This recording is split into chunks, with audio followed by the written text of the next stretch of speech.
Streaming. Here we go. So hopefully people are going to start coming in now.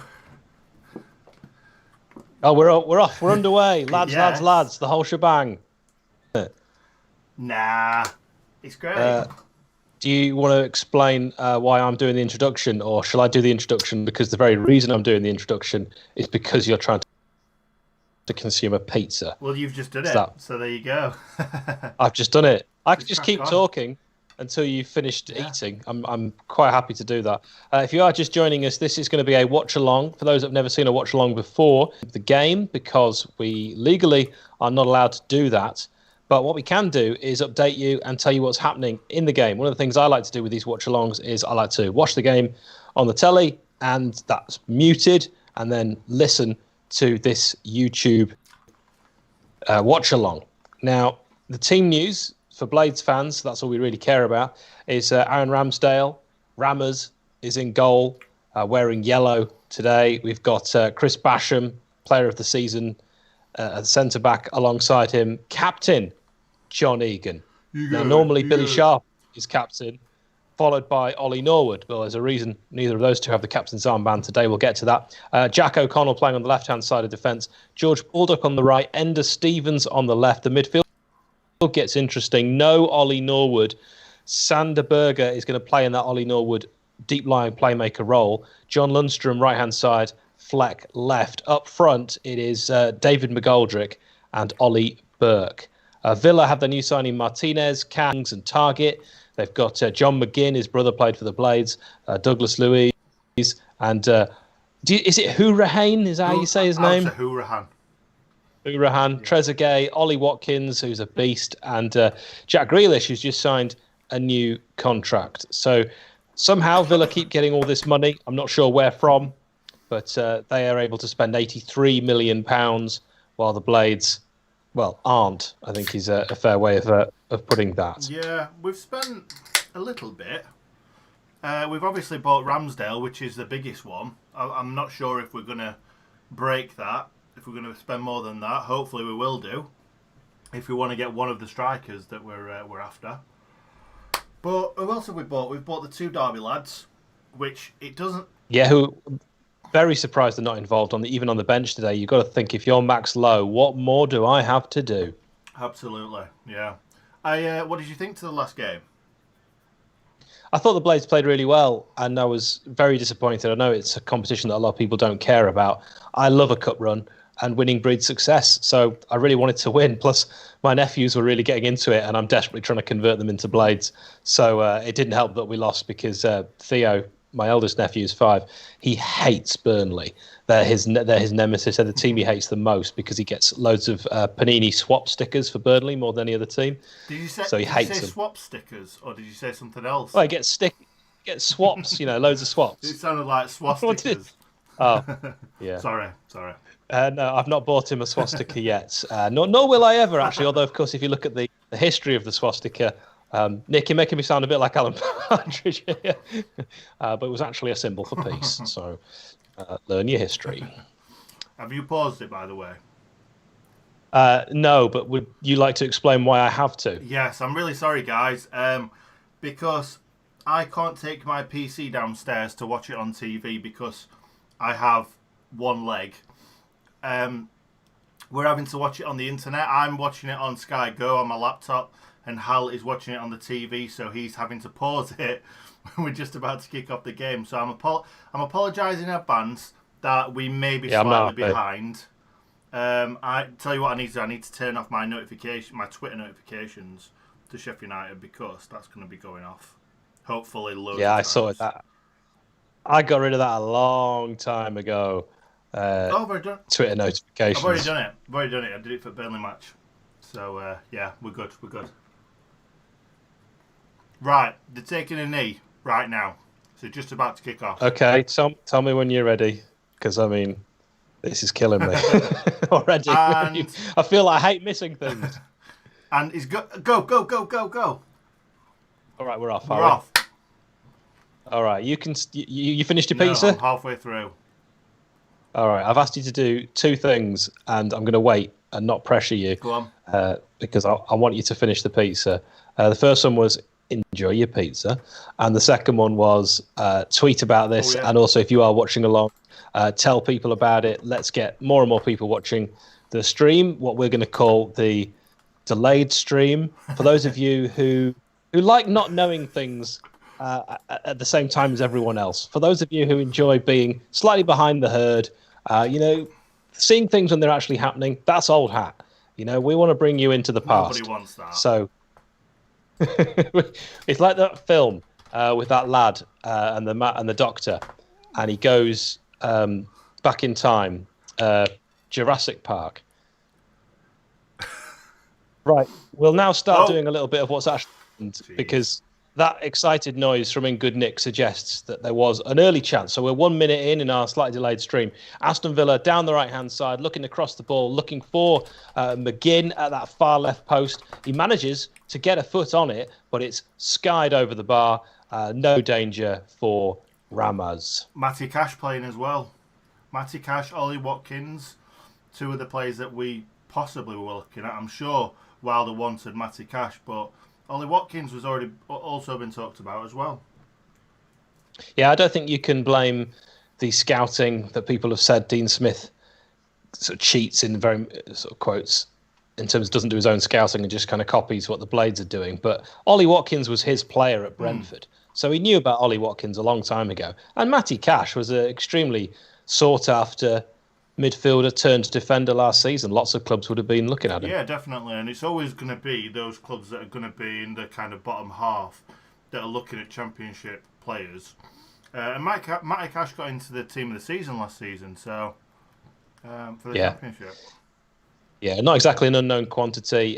We are now, if you're wondering, if you're also watching online as well, perhaps you're at the same sort of time, 2 minutes 20 into this game, exactly at the point I said it.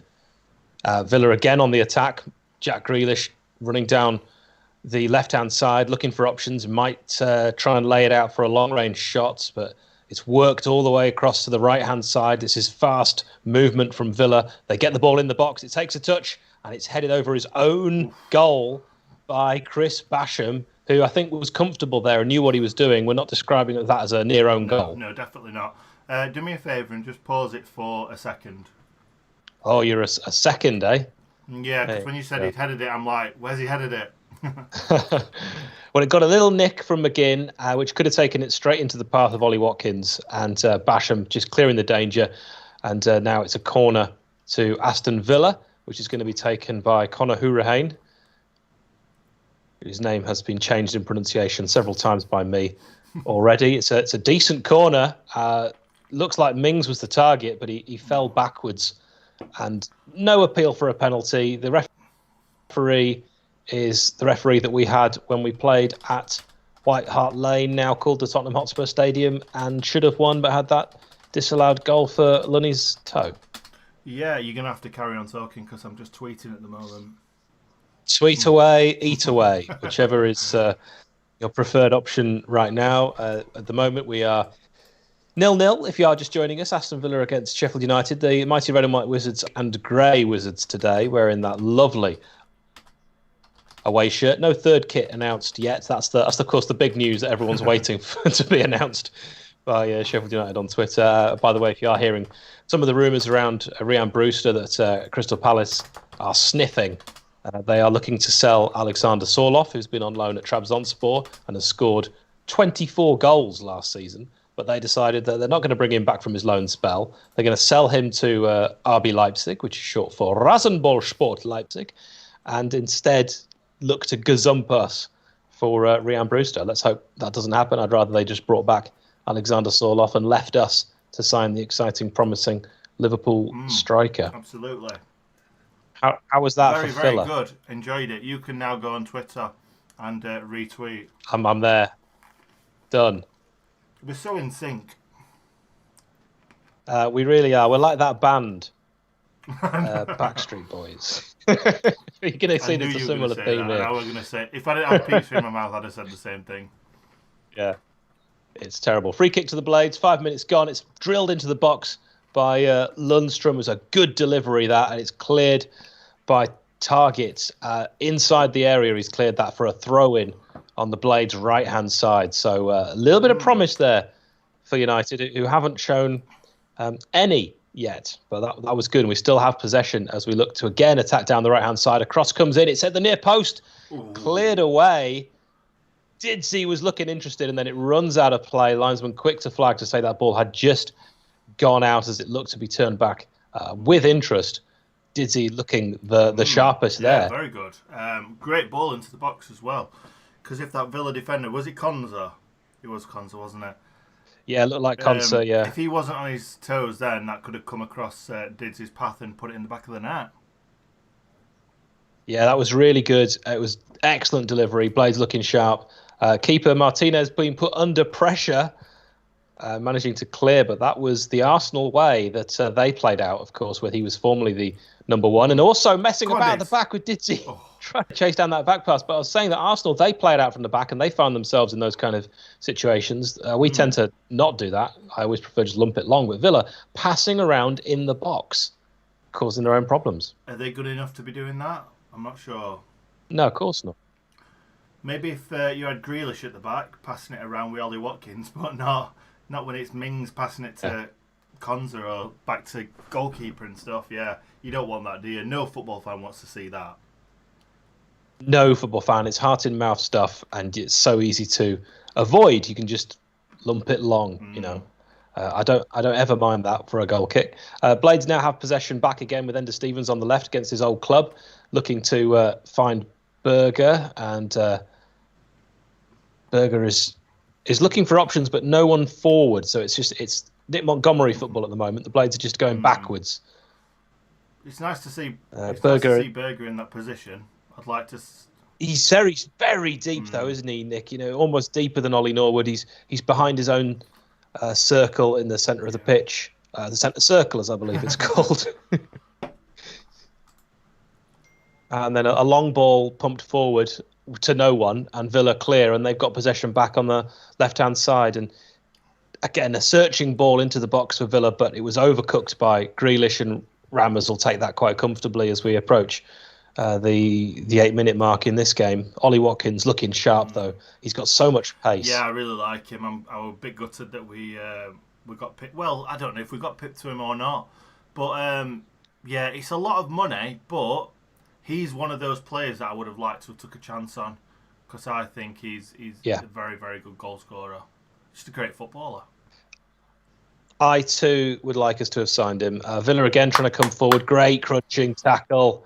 Excellent football. George Baldock, who then tries to launch an attack, but it's a heavy touch from Ollie Burke, first touch of a rhino, and sends it out for a throw-in. Disappointing there, because it was a great tackle. Absolutely. I'm just going to quickly run through the chat because there are people saying hello, and nothing's happened as of yet. Welcome to the stream, Brandon. Boys versus girls, hello. I'd love to know what that channel's all about. I can guess. Nancy Mormond, welcome to the stream. Watching from behind the sofa. I don't want to try and say your name because I would butcher it 100%. And I do see you commenting a lot of my videos, so I do appreciate it. Where are we? Ryan Stevenson, welcome to the stream, mate. Stevie HD Gamer, going to be a good match. By the look of his avatar, it looks like he is a Villa fan. So, yeah, it does look like it could be a good game. As the Blades launch an attack, Nick, I'll just interrupt you there on the right-hand side ball. It was a back heel where the chance to cross was on, and that is a complete waste. And then John Lundstrom makes a challenge on Jack Grealish, which he didn't need to make. And in fact, the referee's going to give him a booking, and that is an early booking that Lundstrom did not need to make. He did not need to take that risk. He did not need to have that challenge. Grealish going absolutely nowhere, and he's completely launched in and taken him by the ankles. Unnecessary. Yeah, especially when they're on their box, edge of their box. It's not the edge of our box, and he's not going one-on-one. It's exactly. We hadn't overcommitted either. It wasn't like it was a professional foul stopping a break where Villa were going to surge forward in numbers. We still had plenty back. Exactly. Poor decision making. Sully boy. Salah boy. Sully. So Blades pegged back, as you could probably imagine there now, at Villa trying to just keep possession, which they definitely had most of the ball here as we're 10 minutes gone. And they are, again, looking for options with that neat passing that they're doing. And I say it's neat because they haven't been found out yet. They are passing it back in their own box between the keeper and the defence. The Blades putting pressure on, but not winning that ball back at all. It looks like Villa are doing a training exercise at the moment, and they're quite happy to just keep passing it around and keep possession as well. That was just really odd because, fair enough, they're going to get the ball on the wing here. McGinn picks it up on the wing. Nice little ball inside. It's gone to the wrong man, but they've still got it. Get up. Get up. Target claiming a penalty there. He went down in the box, didn't look like any contact at all, and yet he appealed. Ref's not interested. Of course, VAR will have a look, but I'd be stunned if that was a penalty. Okay. Berger bringing the ball away. Good pass. Blades on the attack.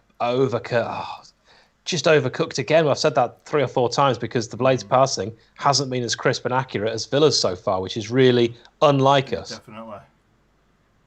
Oh, well done. Ramos coming out and... he's given a free kick. That free kick. Referee, has he brought out a red card for John Egan? No. What a joke. Egan and Watkins going shoulder to shoulder. Look like 6 of one, half a dozen of another.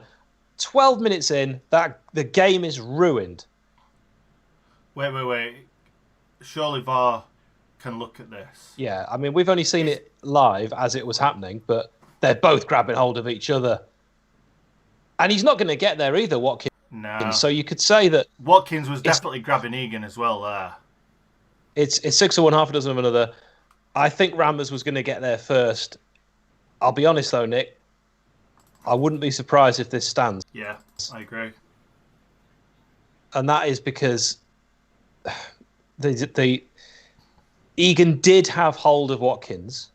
Watkins did have hold of Egan. But with the ref already having made the decision, it's got to be clear and obvious to change the mind. And the arm is out. The thing is, Egan is on. Grabbed him first, and then right towards the end, he's still holding on to him as Watkins has let him go. Is it a clear goal-scoring opportunity for you? That's a good point, because Ramsdale was coming out. And he was well out, wasn't he? Yeah, that might be the only thing that could save him, but I doubt it. It's not clear and obvious, is it? I got a horrible feeling that this is not going to be... I think it should be reversed. Wait, he's walking back towards his own... Oh, is he giving his armband to someone else? He is, isn't he? Yeah, the decision hasn't been made yet, but he's taking his armband off just in case. And I think now it is confirmed. Oh, my God. He's sent off. And that is an absolute disaster. It's Newcastle away all over again, but so much earlier for Egan. I was going to say the same. Oh, for God's sake. And you look at games on paper where the Blades need to pick up points. Yeah. And obviously every United fan looks at this one and says, this is one where we get at least a point. Yeah. And now, down to 10 men, a team Villa who've already looked the more threatening, this is going to be, I hate to say it, but a long game of football now. Could be. Oh, great. Well... But, back to the wall. I've been to Blades games away from home. I'm thinking of Palace away, where we lost Paddy Kenny, had to put Jags in goal. We had, I think, Brown sent off, and we won 2-1 against all the odds in a night game at Selhurst Park. The legend that is Wayne Allison scoring. We can do this. I still believe. I've got Villa mates messaging me left, right, and centre now.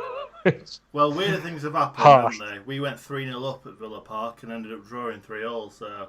I know that's completely different, but weirder things have happened than winning.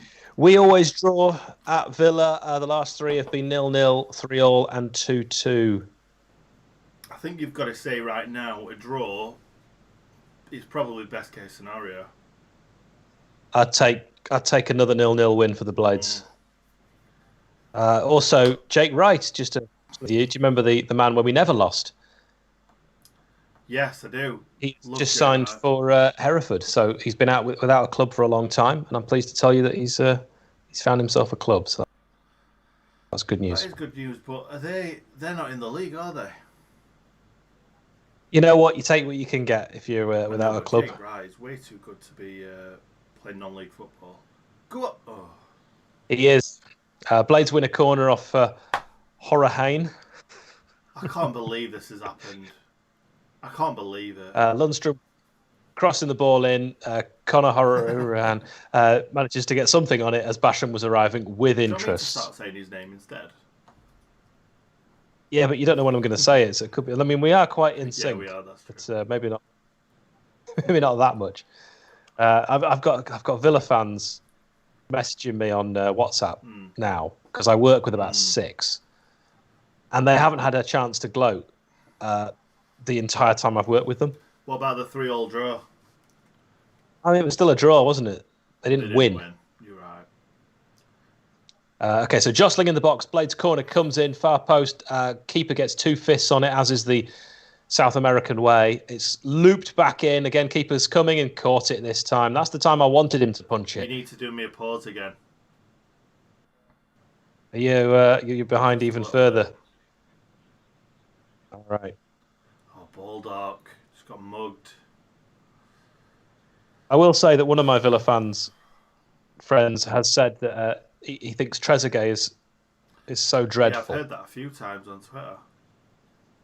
Yeah, that he says it's already 10v10.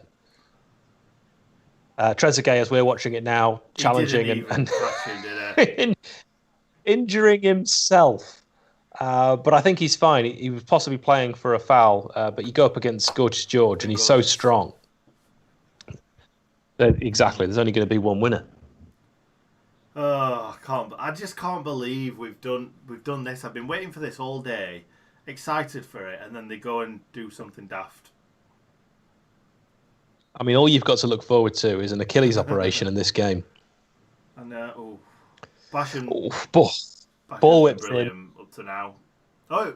And it was John Lundstrom who got his melon on that. But Basham, had he not been there, I think Lundstrom would have known where to be. So I'll give you that. It's just a short hair. Who's taken the captain's armband? Did you see? I did, but I can't remember who it was. Helpful. I thought he'd given it to Jack, but I didn't see it on Jack's arm, so maybe he gave it him to pass to somebody else. Yeah, I haven't seen it on Jack's arm, but it would make sense if it was Jack O'Connell, and that is not a free kick.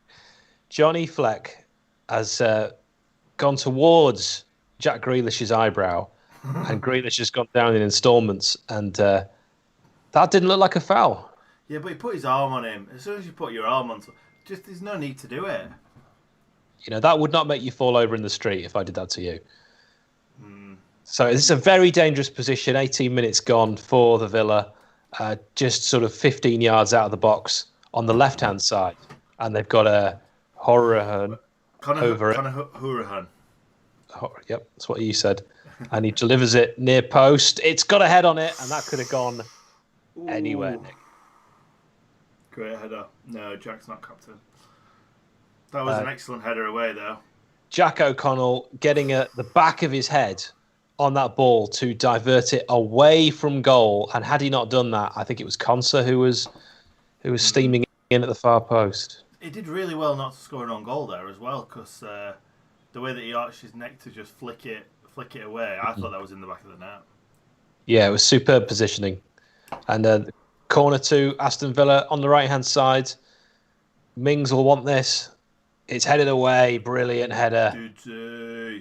Didsey got everything on that and some more, but then a terrible touch on the edge of the area gives Villa possession again, but redeeming himself, Lundstrom there, as he took a bad touch, but then blocked target's cross. You could say it wasn't on target, couldn't you? You could. He himself takes the throw in, that awful joke still ringing in his ears, as Louise will look for options. He'll lay it back. Villa, again, I think we're going to see now 80% Villa possession. Probably. They are good with the ball, and they've got, obviously, improved the squad as well. Got some good attacking players. Yeah, they're launching an attack here. A ball's going to be crossed into the box. Who wants it? Ender Stevens. And then it'll drop back. It seems like every 50-50 is falling to Aston Villa, and they can recycle the ball, and they attack down the right-hand side. I'm still in shock. Oh, ball's down the right-hand side. Oh. Great defending. From Jack. And fancy feet on the edge of the box, not needed, not warranted, and you don't do that against Jack Grealish, who's got fancy feet of his own. But unfortunately, unlike our lads, he keeps possession and crossed in another good cross. Ollie Watkins winning it, but I think it took a nick off for Blade's defender. Is that a corner? It looks like a corner, certainly. Yeah, I've got to also remember that all the people that are messaging me are in the future, so having to be a bit careful there as we are watching in delay due to Nick playing five-a-side football. Can I just say that Matty Cash has got probably the worst haircut I've seen in my life? Well, I would say that Jack Grealish is running him very close. I'm not sure. Yeah, it's not a good haircut. Maybe that's the reason we didn't sign him. I think he probably is. We know Wilder likes his haircuts. Yeah, he's every 3 weeks man, isn't he?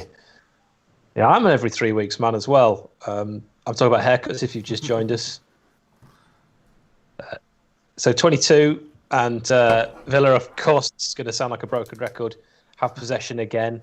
You know, interestingly, Wilder will keep two up front. We know that because that's the way he is. He might drop Didsey back a little bit, but he won't give instructions to go no strikers. No, I can see it's going to be a 4-4-1 here, mostly with Didsey dropping in, because you could see him sprinting back then, along with Fleck and Lundstrom and Berger. So I think with Didsey, he likes to come back anyway. This will give him more license to play the Didsey way, which maybe is to our benefit. But at the moment, it's like the Alamo. It's all Villa, and they've got another corner. And you feel like, how long can we keep defending? Because it's more tiring to not have the ball. Anyone who's played football will tell you that. Yep. So I don't know what we're going to do from here. It's a long way to go. Well, they're shaking it up with the corner technique. This is a set piece from the training ground, and the header straight at Rammers. It was a lovely piece of play there. It looked like they were delivering it out for a Paul Scholes-esque volley, but actually it was chipped back into the box and then crossed for a header, which was saved by Aaron Ramsdale at close range. Not a difficult save at all, but good move. Yeah, it was a very good move. It just seemed like they were trying something completely different, like you said, because it did look like he was going to volley it or at least stop it and then have a shot. But no, he didn't. Maybe that... Oh, God. But, terrible backwards header, that. Sweeps up. Yeah, Basham arrived at the right time to stop Trezeguet having anything to do with that. Trezeguet called Trezeguet because apparently he looks like David Trezeguet. It's a nickname. Does he? Well, I can't see it. I can't see any resemblance. The only thing I see they have in common is they're both human men. Other than that, there is no similarities at all. Thanks, Nick. We've got a nice shot here of Egan taking his shirt off. Glad that Sky get you pay your fees for that kind of exclusivity. You do. Like, I want to be seeing him with his shirt off as many times as possible. Yeah. Looks the same with this shirt. That's true. Foul, which Mings goes down, clutching the back of his knee. He'll almost certainly have been hit in the hip. Now his face hurts as well. He's writhing in agony as well. That is quite pathetic from Mings. When we see the replay, we'll figure out exactly what happened to him. This is back. It's his back. So obviously he can't quite decide what really hurt because it was just a tough challenge. Both men went for it. I can't believe that Ollie Burke is stronger than Mings. No, two big lads, but he is a big lad. Old Ollie Burke. I think he's 6'2". He looks built and he's quick as well. So he's got all the attributes to be a very, very good striker. Yeah, 6'2" for a winger is rare, isn't it? Yeah, obviously he's played most of his career there. Which might be why Wilder thinks he can play as a striker. He won't get too much joy today. Ball crossed in, Rammers deals with it. Villa are just going to keep on attacking. I quite like this goalkeeping jersey, want to say. I like them all the goalkeeping shirts. Yeah, they're not all available in short sleeves, disappointingly. I nearly bought one and then caught my reflection and realised I'm approaching my 40s. Yeah, because Dean Henderson cut his sleeves, didn't he?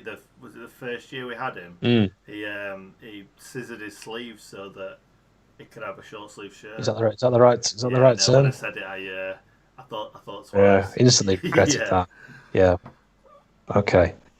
Good. There's several things I didn't expect you to say so far tonight, and I've got a list here, and we'll just add scissoring to that. Are you playing Ingood Nick Innuendo Bingo? Yeah, you make it far too easy though. Blades with a nice little bit of a spell of passing there to win the ball back from the Villa. Didsey playing so deep he's behind Ender Stevens, and then very un-Didsey like, he gives the ball away. Oh, get up! Did you see that? Didsey trying to redeem himself. Tickled him on the back. Tickled his back. With a tackle, but yeah, again, no foul. Referee sees a foul and gives it to Villa, but yeah, Didsey just trying to win the ball back. Nothing wrong with that. Not at all. Shouldn't have given it away in the first place. I always say that David McGoldrick is someone who's very hard to get the ball off, and he also very rarely gives the ball away. He has disproven me in instant, quick succession with both of those. I do think he's excellent on the ball, excellent dribbler, great with his fancy flicks, but sometimes he does give the ball away needlessly, like a little bit lazy. That's excellent again from Basham this time.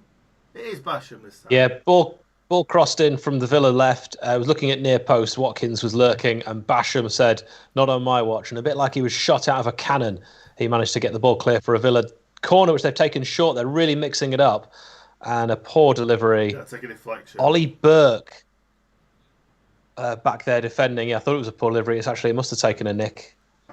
Ollie Burke, of course, if he wants to be a striker, today will not be a good day for him to get an opportunity to show what he can do, because he's going to have to track back so much. I don't think we're going to have too many opportunities. Oh, God. On the edge of the box. They're getting in some good positions, aren't they? And we're nowhere near them.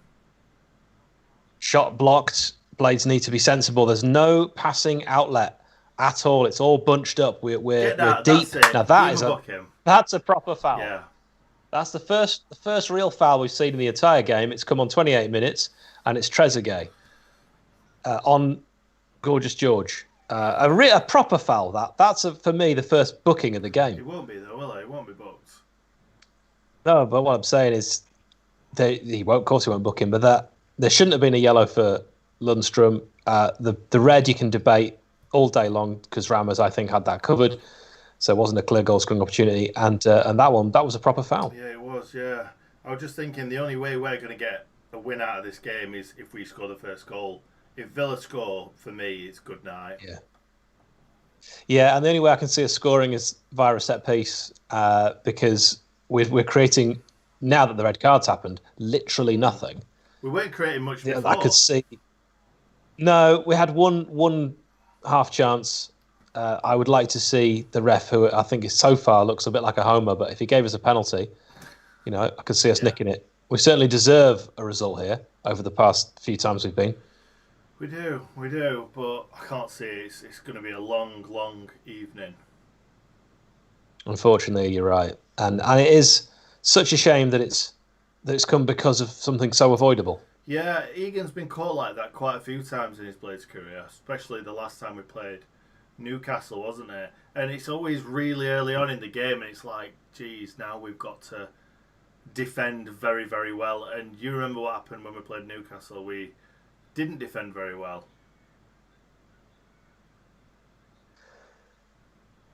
Yeah. Yeah, I'm just reading some comments that have come through, Nick, about if you could turn your mic up. My mic? Yeah. Okay, will do. There it is.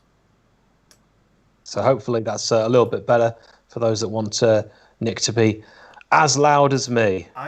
One second, let me turn you down a little bit, and then we can hopefully be about the same. There we go. Bueno. Well, that's what I love to see. I'm in a bad mood already. Yeah, I mean, I'm not the happiest I've ever been, I'll be honest with you. Just Villa again launching another attack on that left-hand side, getting into the box. Blades stopping it, but that took 3 men before the stop came in. Huge concern.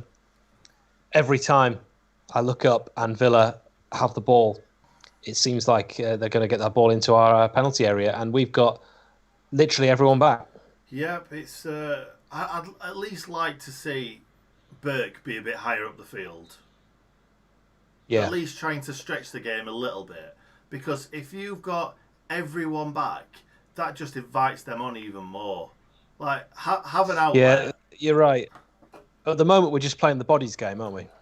Yeah, just getting us balls in front of. It's just Ampadu's coming on. Excellent. I quite like this. I have no problem with that at all. No, I think he's an excellent player. Really, really good player. Who's coming off though? I thought that were Lundstrom coming off then, but it doesn't seem to be. Wilder's just had a word in his ear.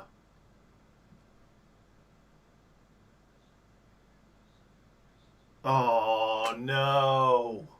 He's taking Didsey off, Blades fans. Didsey looks disappointed, as I think we all are as well. Right, so that's the end of the stream, guys. Thanks for joining. I mean, I don't blame you, Nick. He's probably combined our favourite player, and he's not looked quite Didsey-like so far, but we know he's one player that can turn a game.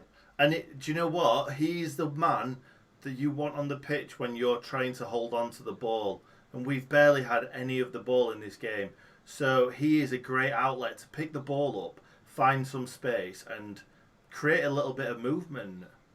And now we've lost that. It's just Burke up front on his own, and he's travelling back again.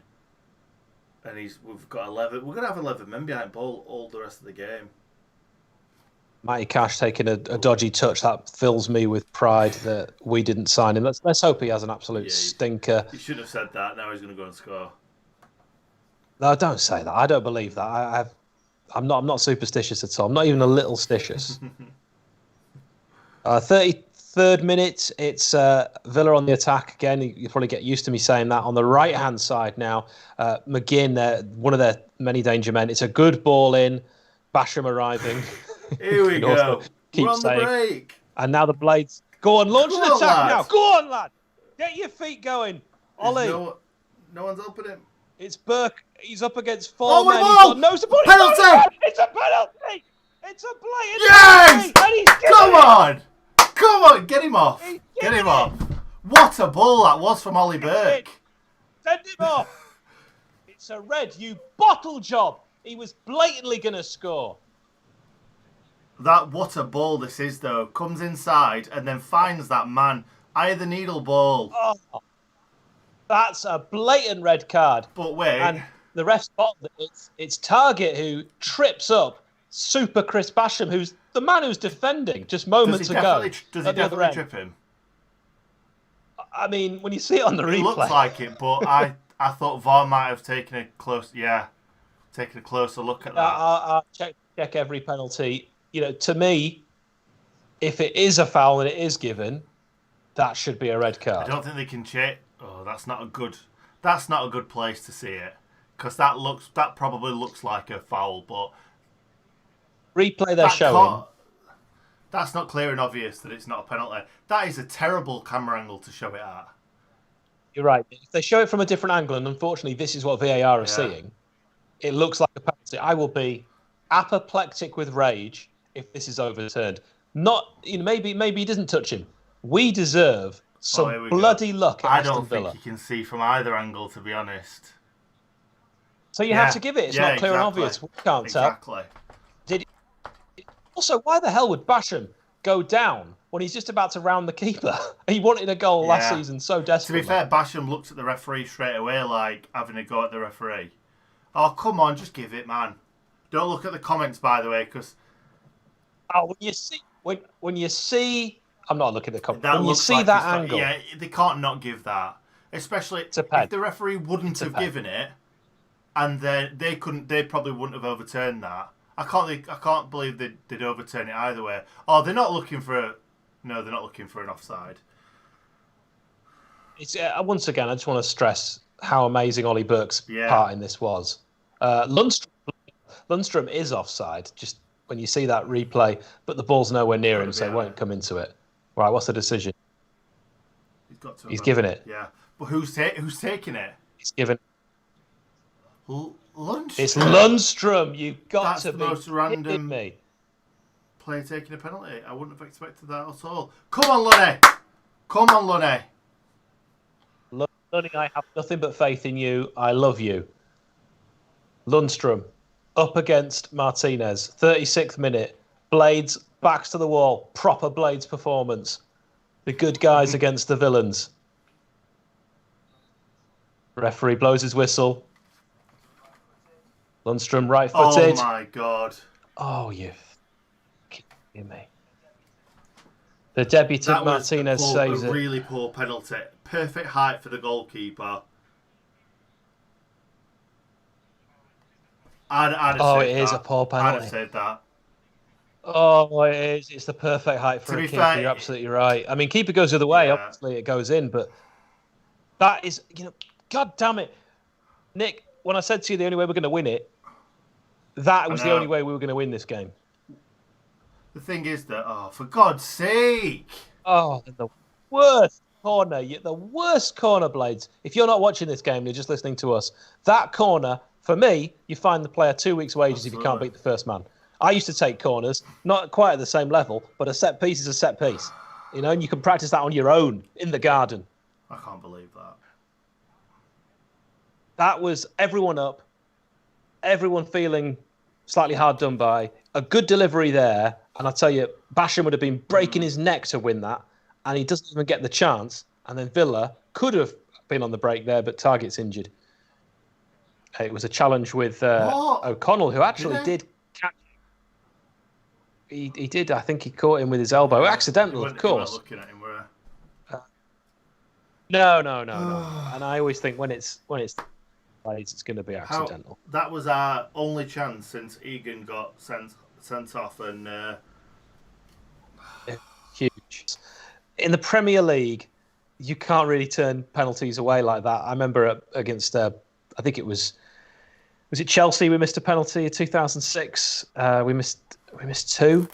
Was it Blackburn?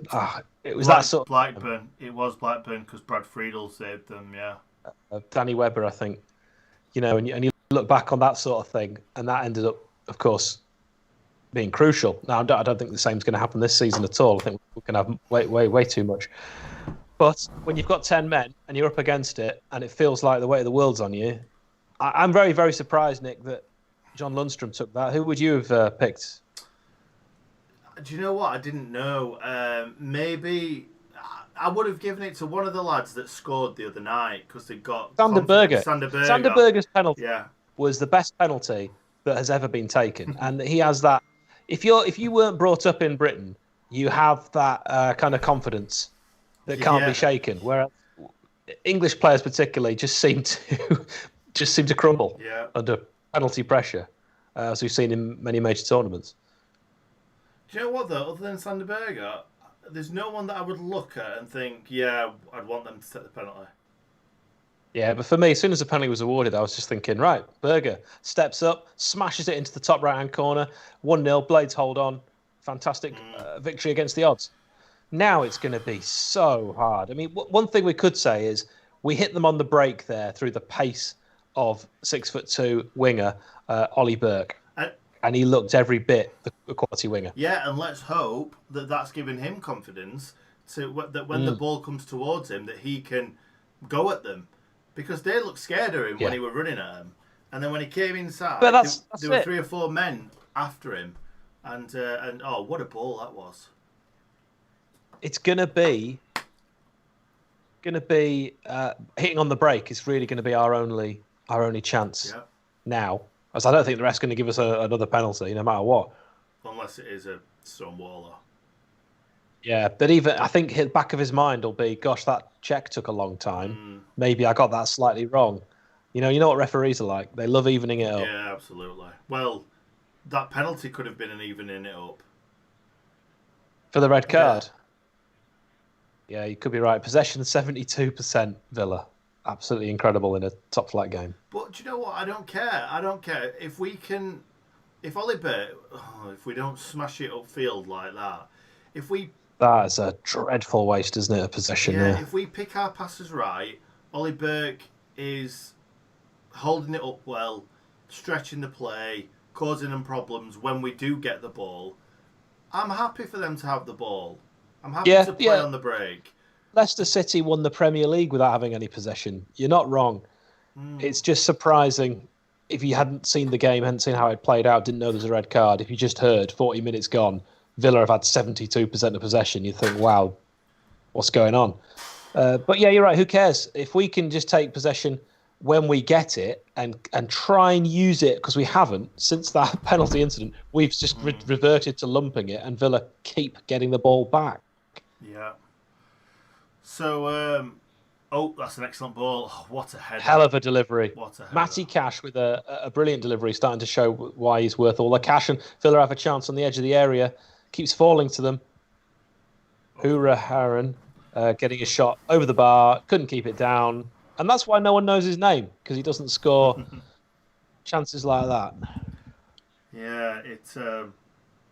When the penalty came in, I took my earphones off because I was thinking, if I'm slightly behind you or slightly in front of you, well, I don't want to hear you go, oh, or yes, or whatever like that. So I just took my earphones off and we're in my own little world. And are you ignoring the chat? Or yes. Were you? Yes. So you weren't. You can be honest with me. You didn't know. No. I looked. I think I looked at the chat when the penalty was given initially, and I didn't see anything. And then I said to you, "Don't look at the chat," because I knew. I'm not even on.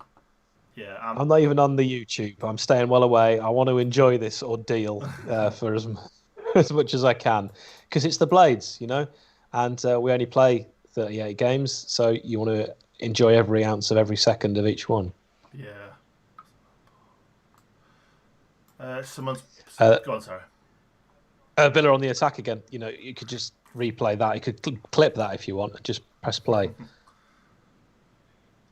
Excellent run from Grealish again, yeah. Yeah, Jack Grealish. If in doubt, have a look for the one that looks like for the Mickey Mouse. Do you know what? I will say one thing. Somebody's put, wasn't that poor, give keeper credit. I'm guessing that's a Villa fan saying give the keeper credit. But to be fair, we probably should have given him a little bit more credit, because it was an excellent save. It wasn't a great height, but it was his fingertips that he saved it with. So, okay, if we're being kind, yeah, he put it in the corner, so it wasn't straight down the middle. But if you've ever played the position of goalkeeper and you were to choose where you wanted a penalty, it'd be either side of you at that height. Yeah, absolutely. That height was just perfect for him.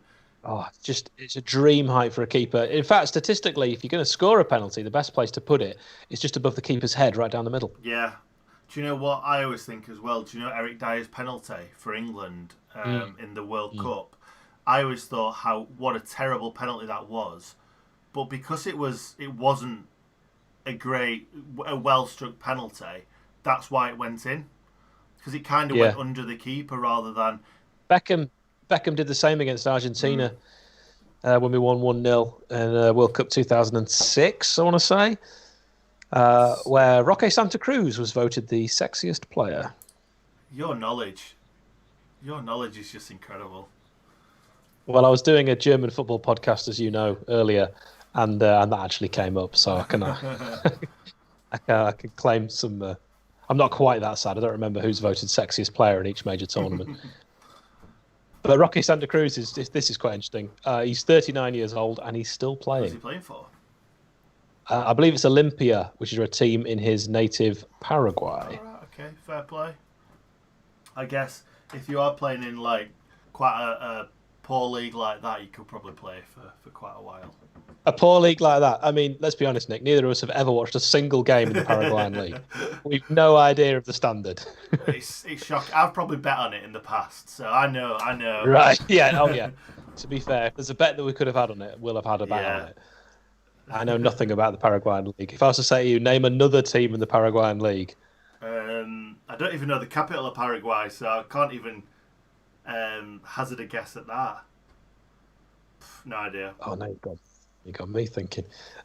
Right, well, Villa on the attack, right-hand side. Cash puts the ball in, and it's a sliced clearance from the Blades right on the edge of the area. Luis will recycle it. Of course, it's Hourahan who gets it back, looking for Grealish now on the left. He's going to try and take on two Blades. He finds Hourahan, plays a good ball in, but No one got a touch on it, and it runs straight through to Aaron Ramsdale. Captain for Villa, we know, is Jack Grealish. We haven't quite worked out who the captain for the Blades is since Egan was sent off. It's just the first time Egan's been captain. I don't think so.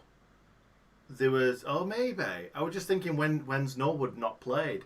But the last game of the season, Norwood didn't play against Southampton, but Billy Sharp did. So Billy would have been captain. Yeah. If it is his first time as captain, it's not particularly one that he'll want to look back on with favourable memories, because it couldn't really have gone worse. Unless he's given away a penalty at the same time. Villa are going to cross that ball in again from the left-hand side. Terrible headed clearance, bit of a handball. Shout there, Villa looked to the referee. It was ping there. If either side handballed it, it was too difficult to see. Yeah, but you don't know these days, do you? Like that. Penalties are a joke. I understood it last season. I understood what was a penalty and what wasn't. It might have took a few weeks, but you knew that if an attacker, if it hit his hand at all or his arm at all, it wasn't a goal, and it was black and white, and that's fine.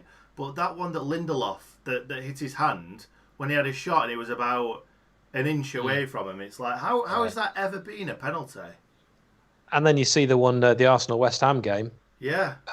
Gabriel, that looked like a penalty. So, yeah, it's really hard to know, and I think a lot of it is it's still humans. We thought VAR was going to remove that. I want to just give a shout out there to Sander Berger, by the way, for being the first player today to take the ball off Jack Grealish, who got fed up, doesn't like not being able to play with his ball. Jack Grealish would like 2 footballs on the pitch, just one for him. And so he fouled Berger.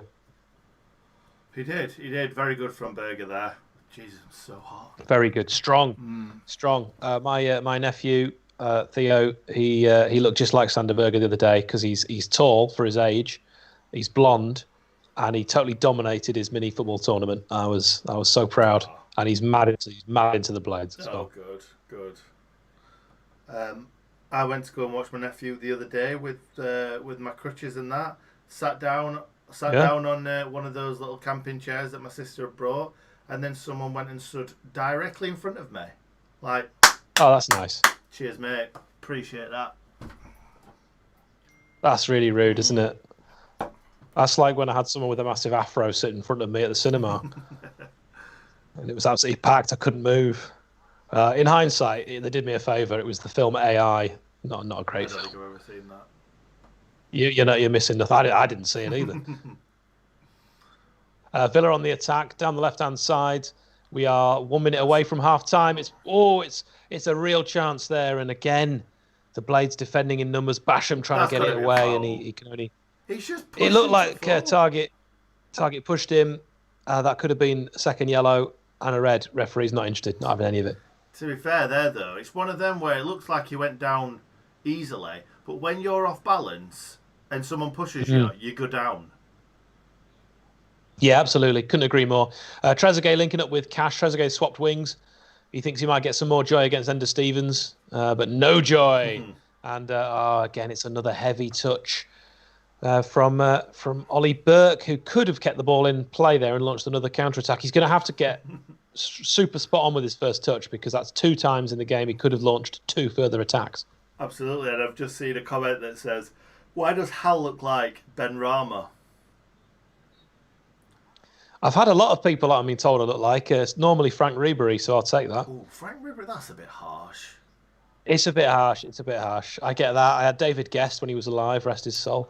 That's foul by Chris Basham.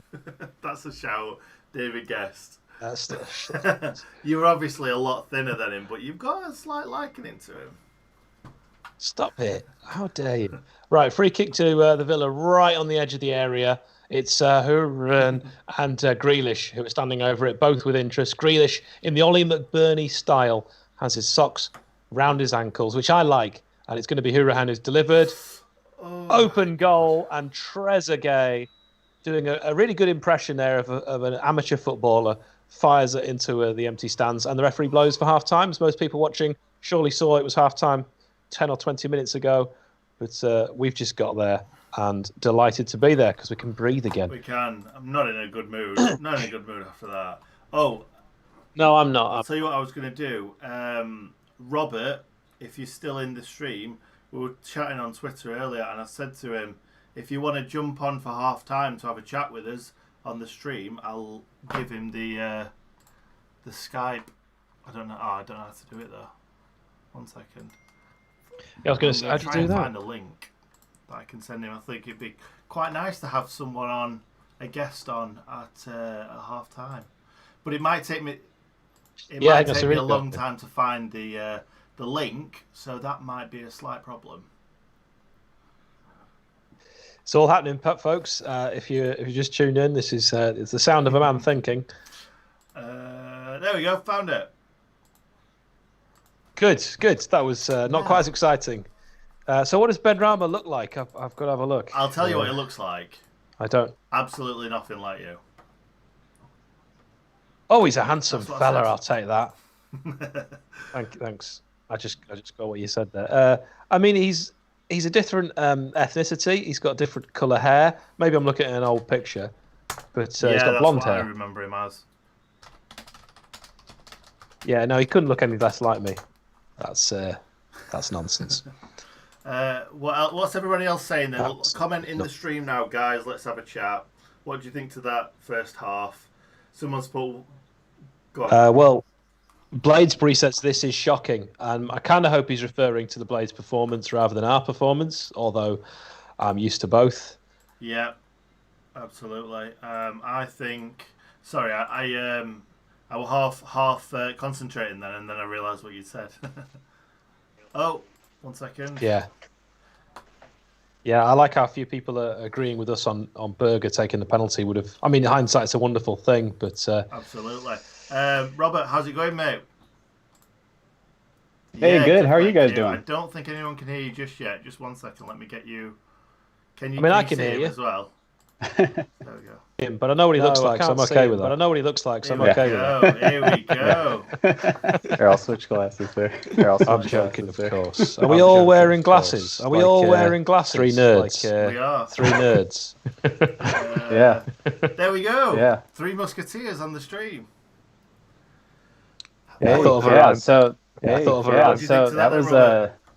was gosh, I'm gonna say the same thing. Weird first 10 minutes, and then no choice but to keep playing after that. Like, yeah. What is it like, Robert? What is it like, 11 a.m. where you are? No. It's the afternoon. I'm on the East Coast. It's not super early. Whereabouts are you? In Ohio. Midwest, just south of all the water. Ohio, of course, is Japanese for good morning. There you go. There you go. Hal, you always got the smart little one-line trivia bits right there. I'm loving that. I'm loving that. Doesn't he? He's got so much in that back of his brain that he just wants to get out. He's just screaming to get out. Yeah. Second game in a row. Well, second league game in a row where we've had lots to talk about at half time. Two things to talk about. The terrible penalty, and that sending off. I do think it was a sending off, if I'm being honest. Yeah, I think looking back live, I was shocked that something was given there. Looking over, was it a clear and obvious goal scoring opportunity? Probably. To me, from my understanding of the rules, that means yellow card. I don't think I saw enough extra to get the red. So that's where I'm a little disappointed that VAR didn't change that to a yellow, because definitely was a foul. Definitely was a little handsy on a goal scoring opportunity, but. I don't know if that was a red card. Yeah, because VAR can change a red to a yellow, but not yellow to the red, can they? So yeah, I to be honest, I thought that Ramsdale was out of his goal quick enough to clear that ball, even if Egan didn't touch him. So I don't know. Obviously, it has to be clear and obvious that the referee's made a bad decision, and I suppose it wasn't. What are you saying, Hal? I'm so disappointed in the decision. Maybe a better way to look at it. He doesn't need to have his arm across Ollie Watkins Rammers was in a great position in that sweeper keeper role where I felt like he was going to tidy that up anyway. I know Ollie Watkins is fast, but I'd much rather see Ollie Watkins run unimpeded, and let's see what he can do, rather than be down to 10 men and having to play this way. Yeah, I think we'd rather be 1-0 down and have 11 men on the pitch, because this is just backs to the wall, and we've had one chance, haven't we? One chance since that's happened. And fair enough, we've done well with it, but we're not going to get another couple of chances like that. Oh, for God's sake, just watching it back again. So annoying. I don't feel like he needs to grab him so much. It just looks so obvious. Couldn't he have just given him a little tug, left him, another pull, leave him? I don't know. A little tug and a little pull. Nick, that sounds like a good game. I know. Added on innuendo, bingo.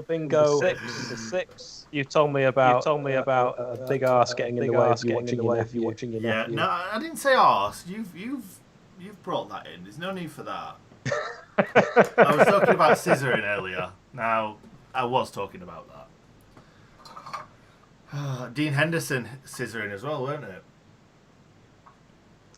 Yeah, I think it was. Poor Robert. He's joining us all the way from the United States. One thing I would like to ask you: why do you support the Blades? The Blades. Don't take that as a criticism. I'm very glad that you do.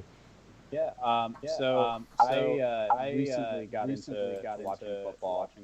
Growing up, it was always baseball, American football, hockey. All the traditional American sports. I played soccer when I was a little kid. For the last 20 years, haven't really followed it. Decided, hey, you know what? I've got nothing going on Saturday morning. So I started watching this season. And the Blades, I just enjoyed watching them. And I went back and I watched some mini documentaries on how they got promoted. They got whole backstory. Chris Wilder coming in League One, getting the double promotion in 3 years. And I'm just like, you know what? Let me start watching these guys. And I think they look like they were having fun. I think the unique style of play with overlapping center backs, three at the back, really kind of like it was different from anything else that was going on in the mornings in the Premier League at the time. So it was kind of an easy choice. I'm going to start following a team. I might as well follow these guys. This is just going to be a blast to watch. What a great reason! I speak to so many American fans who pick their team on FIFA, the computer game. That's a much better reason. That's a proper football fan's reason. I can really respect that.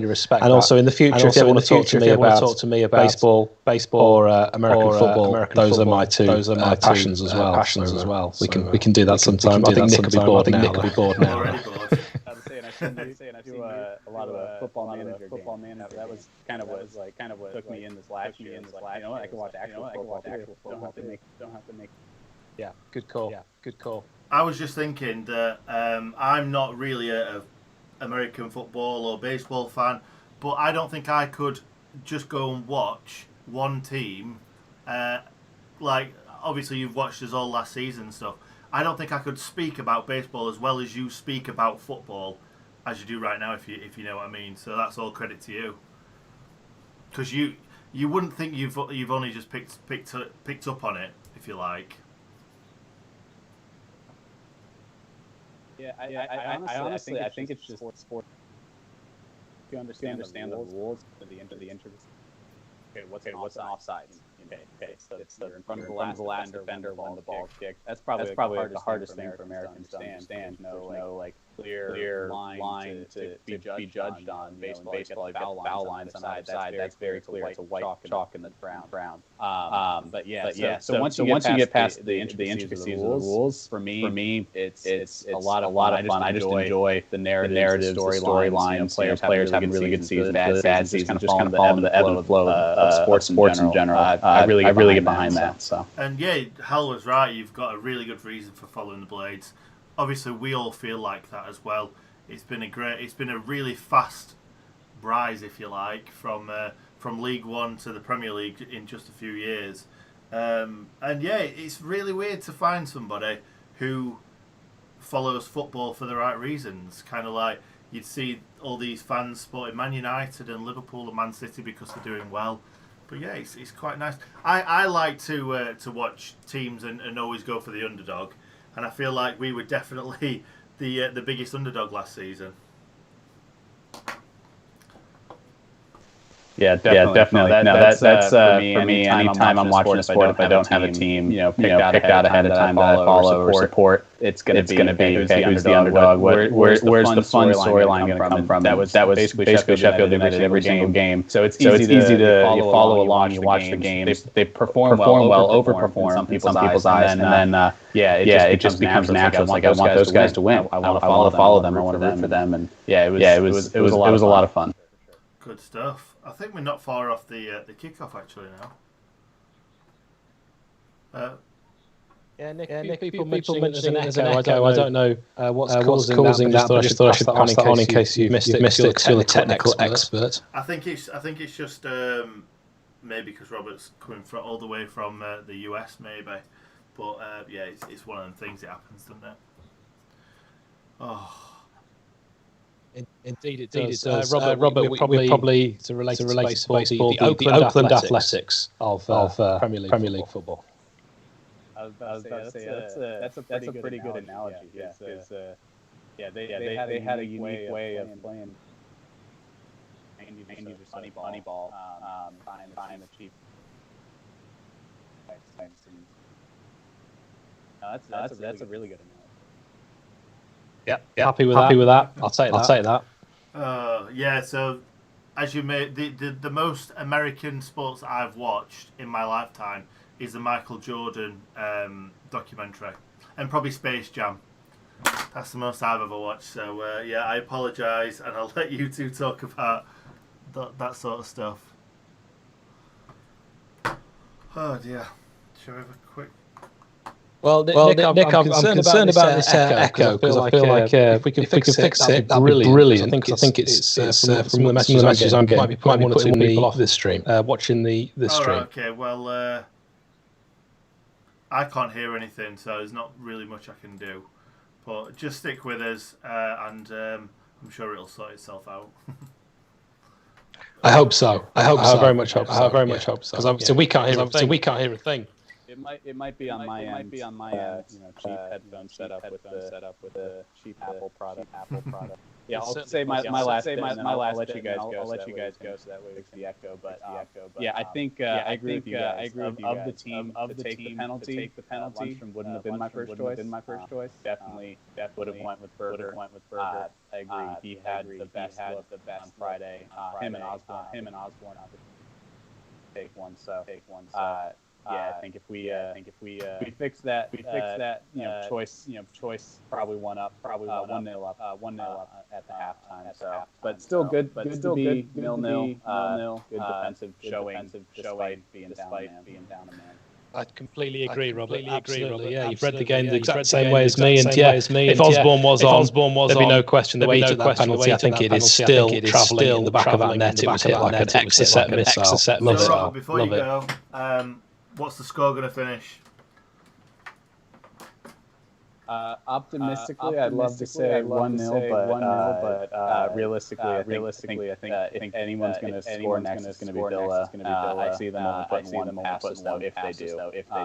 So, but maybe we can get another penalty, another shot at it. Somebody else besides Lundstrom step up to take that one. It's one of those things that if Villa, I'm not sure if Villa get an early goal and then we come out and we're trying to get one back, it could end up like the Newcastle where we finished like 3-0 down or something. But anything could happen in this second half. Let's just hope that we can kind of push them a bit further back. And Ollie Burke if I was United, I would stick Ollie Burke on the halfway line. Don't move.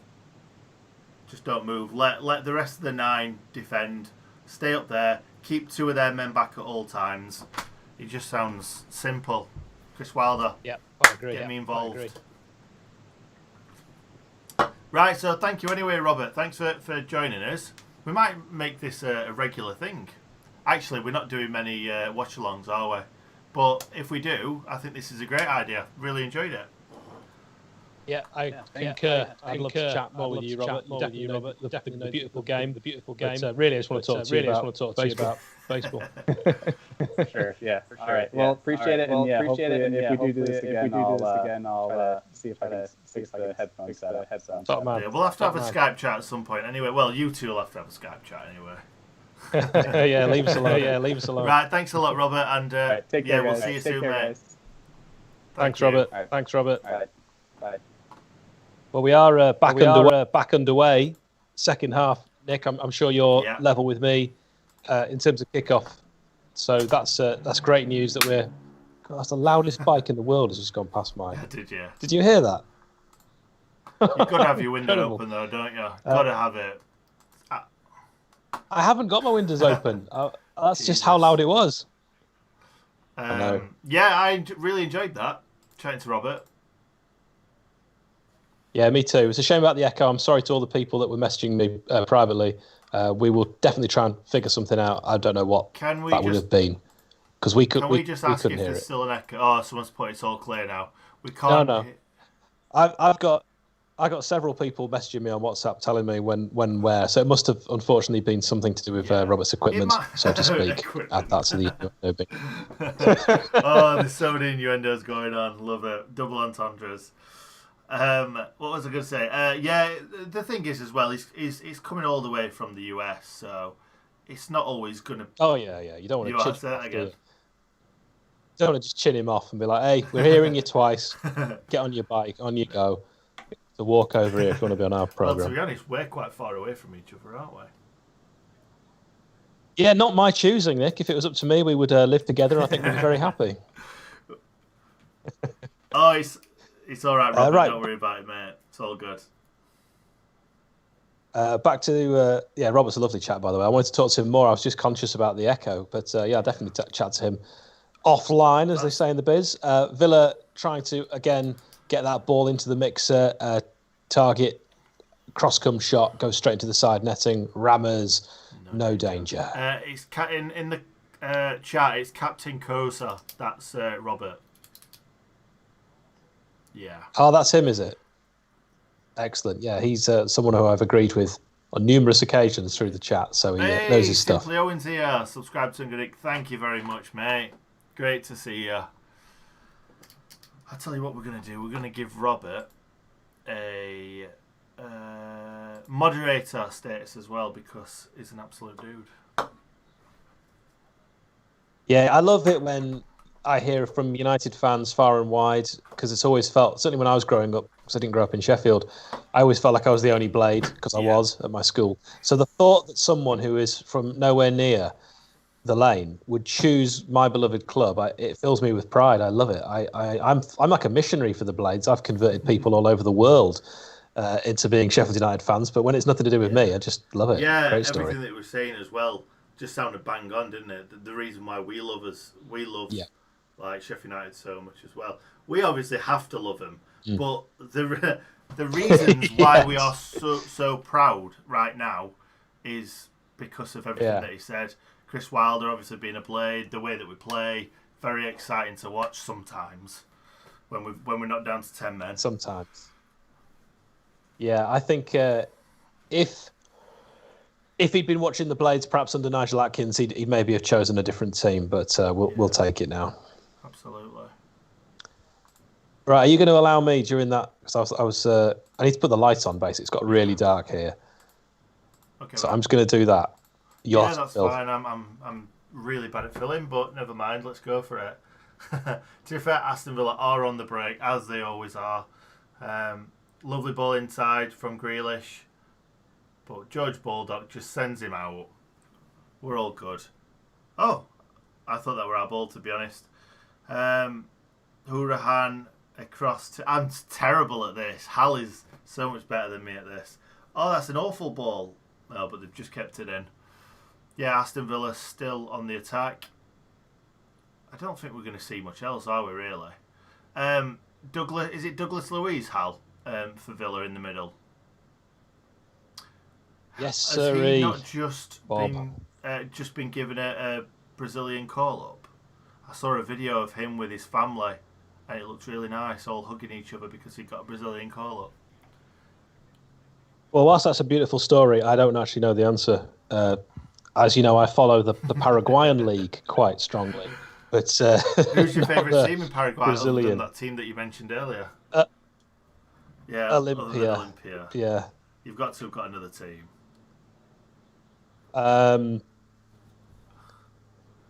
Probably Aston. Yeah. Me, I'm a big fan as well. Yeah. Well, that's the capital. So there's bound to be a team. Real, whatever you said. Asuncion. Yeah, again, if you just tuned in, this is what we normally talk about. Capitals. Nick just likes to test me on South American capitals every sort of 10, 15 minutes. Just keeps me on my toes. We've actually got the ball. We've got the ball. Yeah. On Basham's toes. Oh, Berger. And then given away. It was Lundstrom, I think, with the foul after given away by Berger, which is very unlike him because it was a really sloppy backwards pass. Very much so. But yeah, Villa trying to launch an attack again. As Nick quite rightly said, we've seen so little of the ball that when we do get it, it's cause for excitement, but we couldn't string three passes together, and now Villa will cross it in. Again, headed away to the edge of the box. We've defended really well. And Cash. Oh yeah, backs to the wall stuff. Sometimes it's quite fun if you're playing in a game and you're down a man, and you know your job is just to get a limb in the way of a ball. There's actually a lot less pressure on you. You don't have to do any silky skills. Just get it cleared. It's old-fashioned football. Grealish looking to get in the end of that, crossed in, and Ramsdale caught him on the back of the head with his boot. Then I think he took a boot to the back of the noggin. He Yeah, doesn't strike me as a goalkeeper that would stay down unless he got caught. Of course not. Knee to the back of the head. The knee is worse. Oh, that'll hurt twice. And we saw that in slow-mo as well. So imagine that at full force, full speed, full force. Yeah, I don't want to be that man right now. That's going to hurt. That'll probably be a bruise. He'll feel that tomorrow morning. I sound like my grandma, but I do feel for him. So Chris Wilder barking on the instructions. Alan Nil looking on as well. You can see Ollie Norwood on the bench, nowhere near ready to be brought on. I wonder if Wilder is considering any subs. Is there anyone you think would transform this game? Screen now. Sharp, McBurney, Robinson, Ampadu, Norwood, Osborne. I'd probably bring Osborne on for the legs. Yeah, Osborne. And the tough tackling, the no-nonsense. Hard to beat him, hard to get the ball round him. Ampadu, we should mention, if you're just joining us, is already on. He came on for Didsey in the first half, a very rare first-half substitution, and you know that the situation is bad when you take off your sort of most creative player. Absolutely. So, I think possibly McBurney in the last 10 minutes or Sharp in the last 10 minutes. But to be honest, I was thinking when they're tired, but they're probably not going to be tired. Tyrone Mings is literally like loving life at back.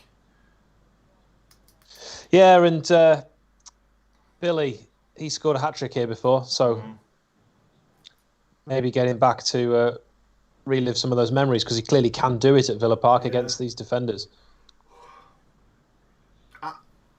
Grealish was working his way into the box there, and it's blocked, and he's claiming a penalty. Is that a penalty? What for? Or is he claiming Grealish a is corner? claiming Is he giving a corner? He might be claiming a corner, actually, because it's gone out for a goal kick, and he's claiming that it came off. I think he kept saying it came off a blade. I thought he was saying it was a handball when Baldock went down low, but no. Did the referee think it cannoned back off him? Because I don't think it did. No, I mean the referee's given a goal kick, and quite rightly too. But Grealish is still complaining. Gareth Southgate is watching on, making notes. Only essential. He's only writing one name down, Tyrone Mings.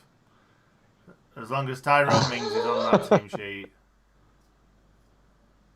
Yeah, it's a strange one, isn't it? And also, Calvin Phillips getting an England call-up when he's played 0 minutes in the Premier League, and you look at someone like, I'm not saying he should get an England call-up, but John Lundstrom has played a lot of minutes in the Premier League, scored goals in the Premier League, and is an English central midfielder. Why is Phillips ahead of him? You'd understand if it was a position where we were struggling, but we've got, and to be honest, we are. If there's like, but Calvin Phillips is no better than anyone else that we've got. He's no better than Declan Rice. He's no better than Harry Winks. No better than Jordan Henderson. So yeah, it's a strange one because England have a lot of midfielders, they have a lot of right backs. Yeah. And it does seem, actually, I mean, talking right backs, I was very impressed with Tariq Lamptey of Brighton and Hove Albion. He is the knee Lamptey we were all promised. That's one for the teenagers. I don't know who that is. If you don't get the reference, Knee Lamptey was a Ghanaian striker who was heralded as the next big thing. He was going to be Messi before Messi, Ronaldo before Ronaldo. You remember Freddie Adu? He sort of had similar promise, and Knee Lamptey, I think, played for Coventry and just disappeared. So that's the reference, and there'll be people, hopefully older than me, that get that. I thought you were going to mention the guy who signed for, I think it was Southampton, like George Weah's cousin or something like that. That's Ali Dai, that's that guy's name. That played about 20, got brought on for about 10-15 minutes, and they realised he wasn't a footballer. He played for Blythe Spartans, actually, Ali Dai, in fairness. So he was a footballer, he just wasn't Premier League standard. But the bloke that signed him, Graham Souness, is actually a pundit. Just incredible. Somebody who can just let that happen.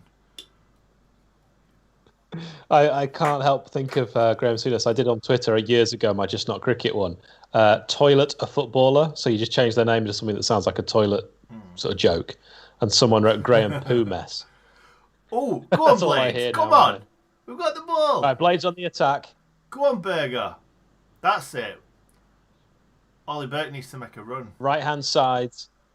Baldock making that Baldock style run. He's going to try and cross the ball into the box eventually, although he's taking his sweet time. It's a nice step over. It's a good ball. No one there. Really, let's be honest. But we've got the ball back. Flex on the ball on the right hand side for some reason. Yeah, Basham stayed forward as well, which is good to see. We're still playing the Sheffield United way. On. Oh, it's a lovely Berger. pass. Berger strong. Doesn't take the ball with him. Jeez, man, that was such a good chance. Such a great chance. What on earth happened there? Why did he not bring the ball with him? It must have been a tackle. It must have been a quality tackle because Berger's strong. He's just pushed him off balance and he's just stood on the ball or something. Oh, frustrating. Hugely disappointing. That looked like a chance. Like a better chance than what they've had for a while. All that they've been.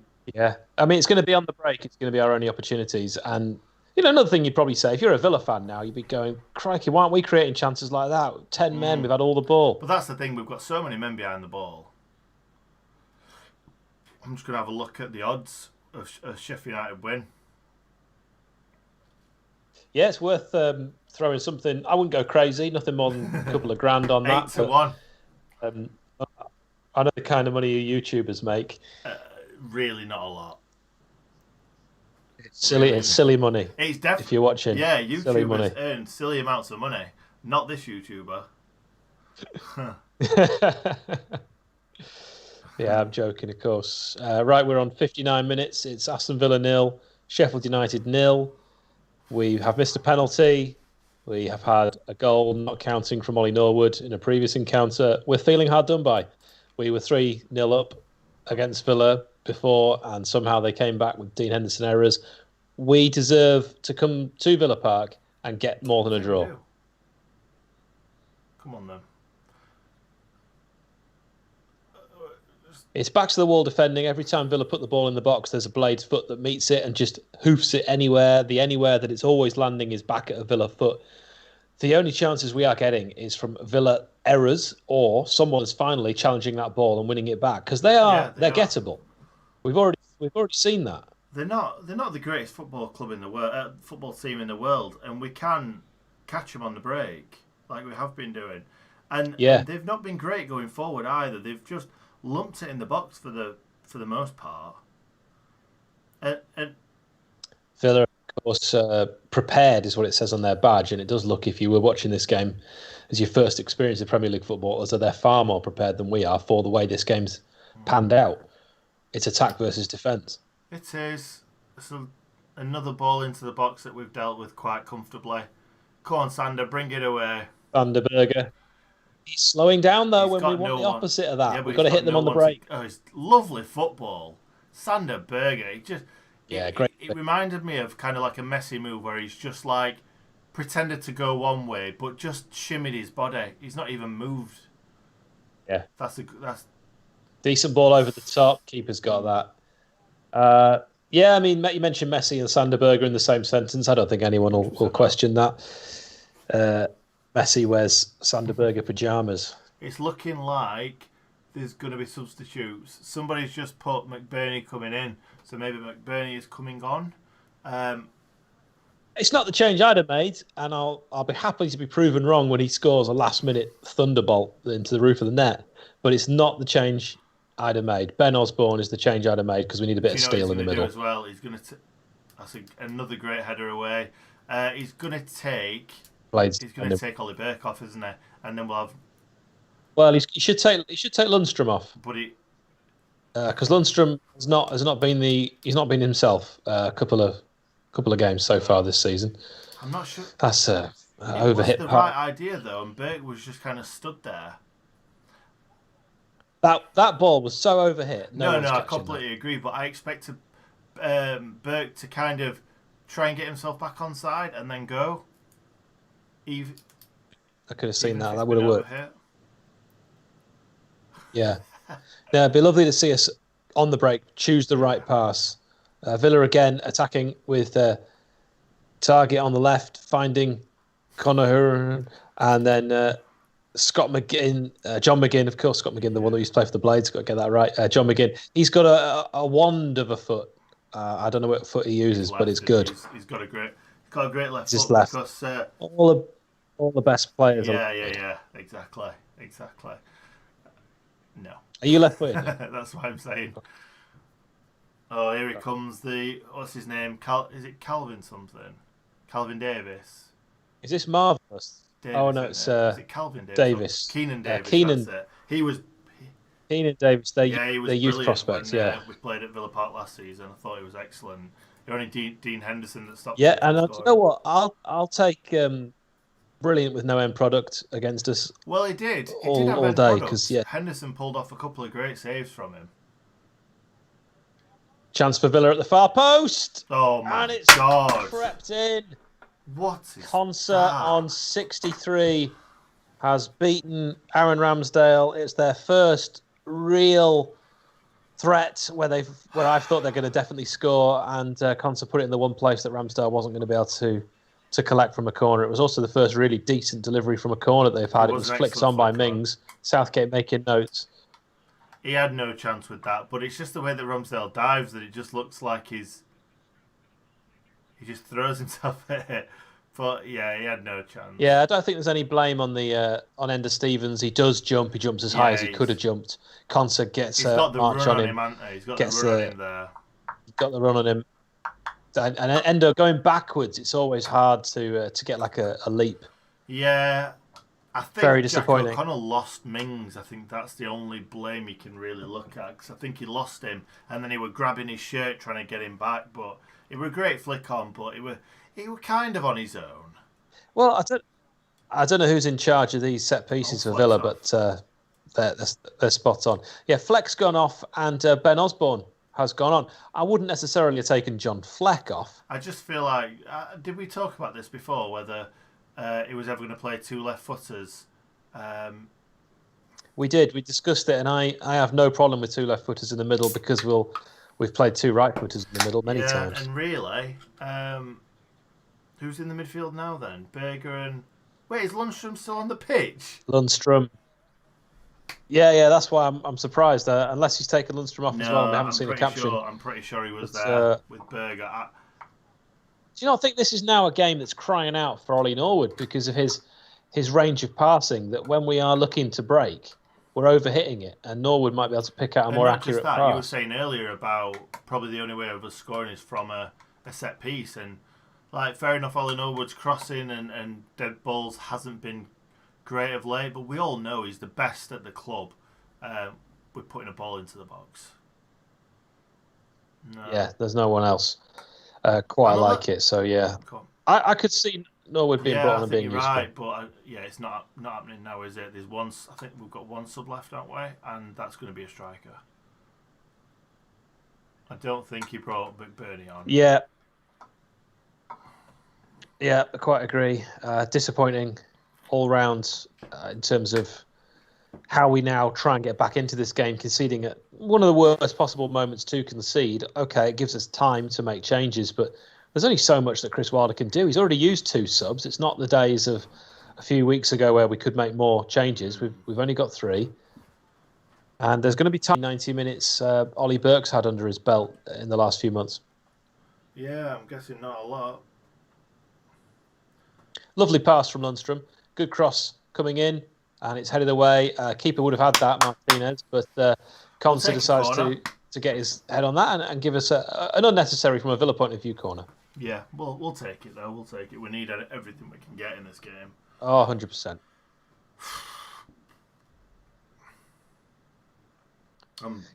It's not been one for the neutrals even, has it?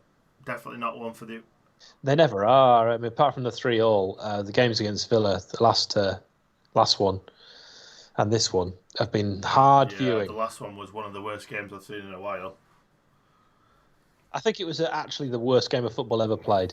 Lundstrom corner delivered, cleared by Villa. No danger there at all. But the Blades are going to try and keep possession through Bulldog. Interesting choice of pass from Basham, though, when Bulldog worked his way into the box and Basham. Don't foul him, keep him there. Basham could have whipped it across the face of the goal, and instead he laid it back to Berger, who was marked. It was a bit odd.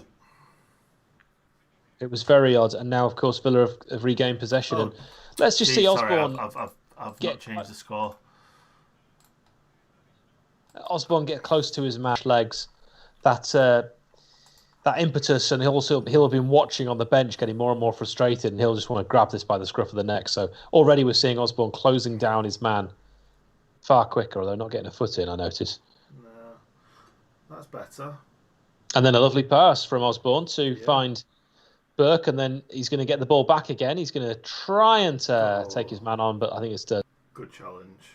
Luis who makes a challenge. That's a sort of Brazilian international challenge you'd expect.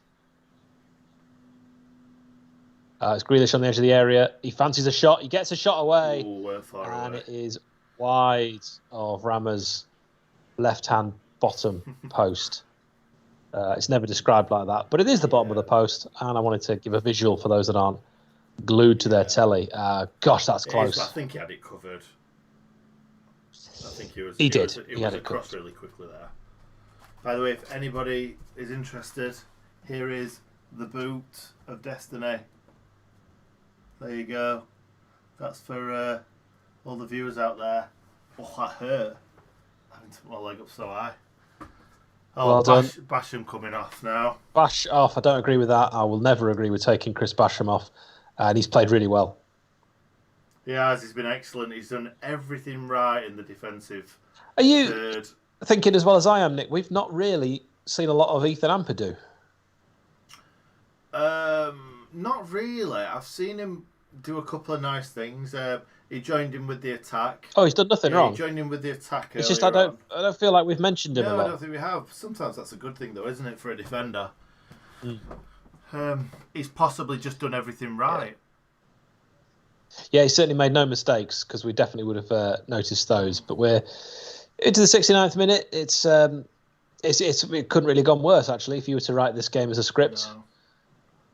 It's been an absolute travesty, a disaster, and the Blades are on course for 2 defeats on the trot in the Premier League, a draw in the Cup, which ended up as defeat on a penalty shootout, and it would be the worst possible start, especially with Egan now facing suspension. And I think a lot of Blades, if you had to pick one player you don't want to lose the most, it would be Probably, John Egan. Yeah, I was just going to say, who do you think is going to play in the next game? Are we thinking Ampadu and in for Egan? Because at the moment, Ampadu's playing at the left-hand side of those the back three. Oh wait, has he changed over now? Maybe. He was earlier. Jack O'Connell was playing central centre-back, and Ampadu was playing on the left. Interesting. But Ampadu is definitely two-footed.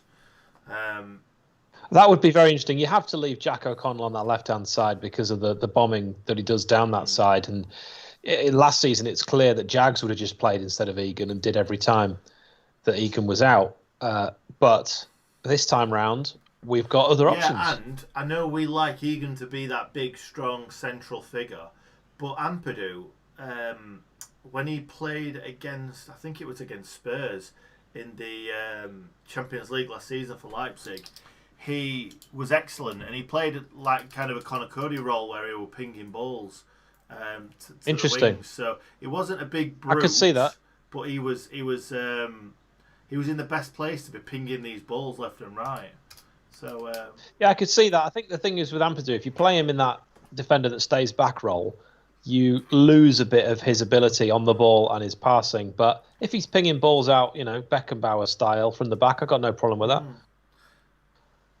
It would be a different way of us playing, I suppose. But I haven't seen enough of him to know if he is that Chris Morgan, that rock at the back, or more of a silky Fancy Dan defender who can pass and move. He's more of a Fancy Dan.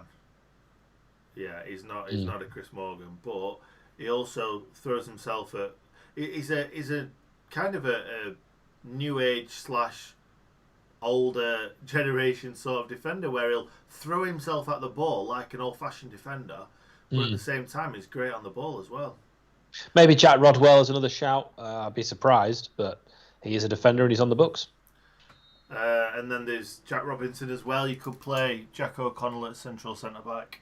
Yeah, I'd be very surprised if Wilder's not happy playing two left-footers in the middle of midfield. Would he do two left-footers at centre-back? Yeah, I think so, because Jack's playing central centre. Jack will be playing central centre-back, and Robinson will be playing. Oh, ball comes in from United. I thought we're not going to have many of these balls into the box, so we need to comment on him. Shot wide, no threat at all. Ethan Ampadu didn't really connect like he'd have wanted to, and he looks really frustrated with himself. Yeah, like we were saying though, I think the reason why he's not playing a left footer in the midfield is because it's on the right hand side, isn't it? I think if you had, if say Sander Berge was left footed and playing at defensive midfield, I don't think he'd really mind. But because it's on the right hand side, it's always bringing it back onto your stronger foot. It's a bit of a problem. Like when Lundstrom was playing on the left, but yeah, it doesn't really matter. I don't think. No, I totally agree. That does make sense, and I think you're right. He'll have no problem playing two left-footers in defence.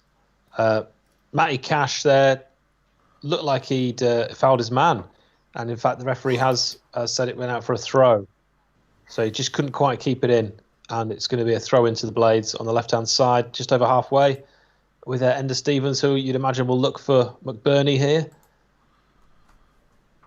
And Villa win it back. That was a bit of a mess from the Blades there. It was all a bit too bunched up, and Villa can try and break. Yeah, I feel like we shouldn't have took McGoldrick off so early.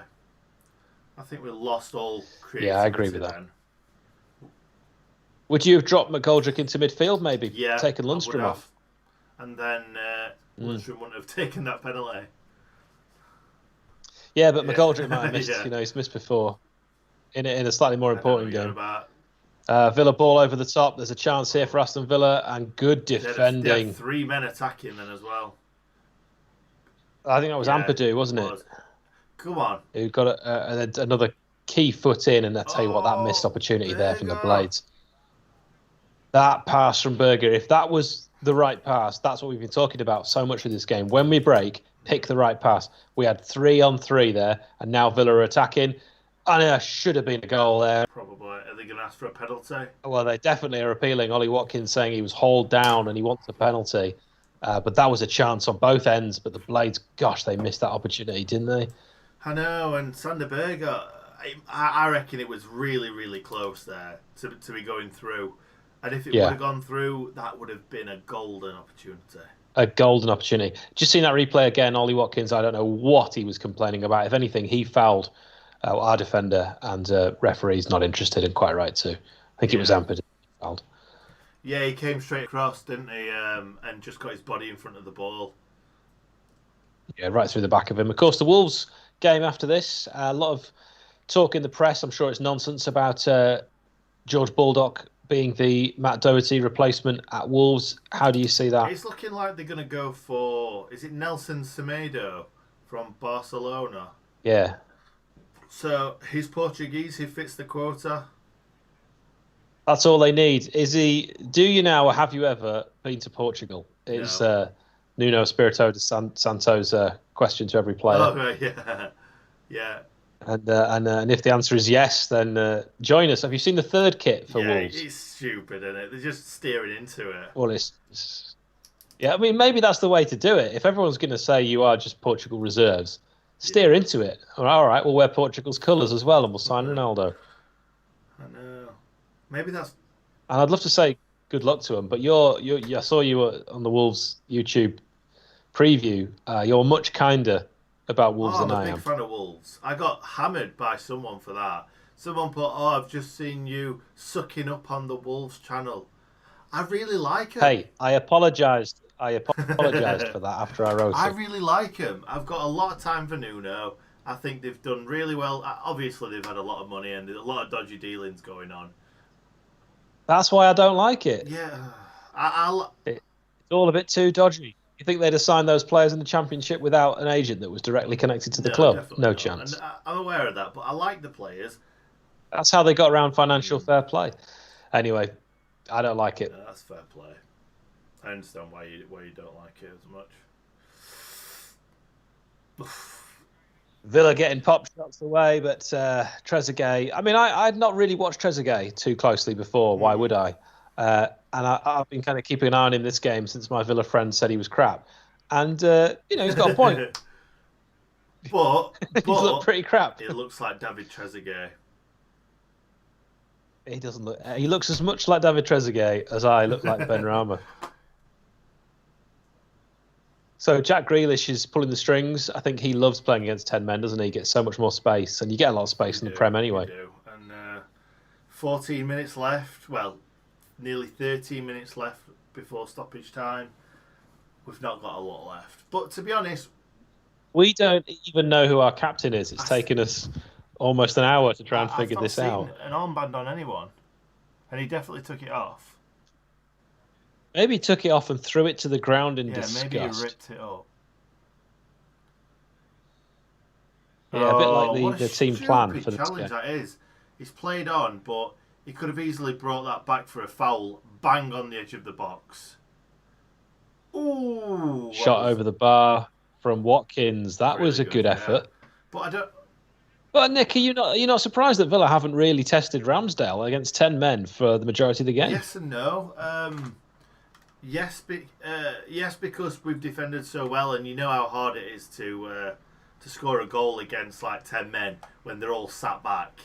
But yeah, I don't feel like they've had enough quality to kind of unlock the door. But obviously they've got that goal, that flick on, really kind of changing it up for him, because I think everyone got a bit confused when that ball was flicked on.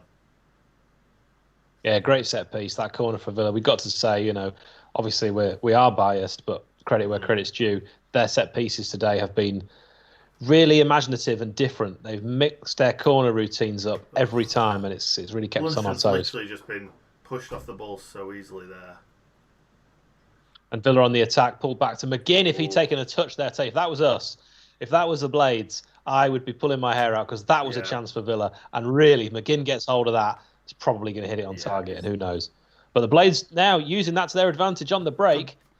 Looks like Burke's going to try and cross it for McBurney. Not far away. Really good break. It's cleared. Used the ball well. I want to see more from Lundstrom, though. Come on, Boulders. He needs to have a good game, because he's been at fault a couple of times. You're right, got pushed off the ball. I get excited when Sander gets the ball.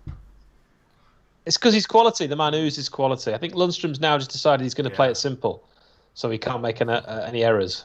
We're getting forward in numbers, and then the final pass. Is it Ampadu? It's Ampadu with a really dreadful ball to no one. All I can think is he expected somebody to be running in that area, or somebody maybe check the run. And is that because he hasn't played with the lads too much? He doesn't know the runs, because that was a ball. We had 6 players forward there, and he played it in the only area, the only square of the 6-yard box where there wasn't a blade. There was a blade of grass. I don't know why I said that. Yeah, That was terrible. nice. I wish you hadn't. Trezeguet with a heavy touch, and Stevens will clear that. Bit of an agricultural clearance from Stevens. Of course, Ender Stevens coming back to the club where he came through as a youth player and actually made his Premier League debut. Yes. Yeah, he did, didn't he? A very long time ago, and they obviously didn't rate him to send him out on loan a few times, and then he ended up at Pompey in League Two. But well, the loss is theirs and the gain is ours, because I still think Ender Stevens is a better left back than Matt definitely. Targett. I think he's one of the best in the Premier League. But was that not a foul on Baldock? Villa through 1-on-1 with Jack Grealish. Just put it wide. That was inches. That was a chance. Inches. 10 minutes to go, and I tell you, the next goal is key. Nick said when it went down to 10 men that whoever scores first wins this game, pretty much. We should have scored first. If you are just joining, John Lundstrom missed a penalty, and Villa have scored with a flick on, lovely set-piece move through Konsa. I can see us get Lundstrom with a nice pass. A couple more chances, because we've definitely... It's a bit slow, though, isn't it? We've definitely had more of the...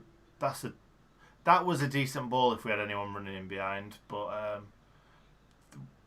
Well, with 11v11, that's a great ball, because you'd have a striker up there. We have no strikers that are staying in what we would call traditional striking positions. They're all having to drop deep, and you're not really on your toes ready for a ball like that, because it was hit by Lundstrom on the right-hand side. Lovely cross, but so early. I know, and that's the thing. We need to be taking chances, as in not scoring goals. I mean, taking chances, as in if you see somebody swinging a cross in, just make that dart in run. Villa are starting now to just play a patient, let's keep the ball game. The clock down, aren't they?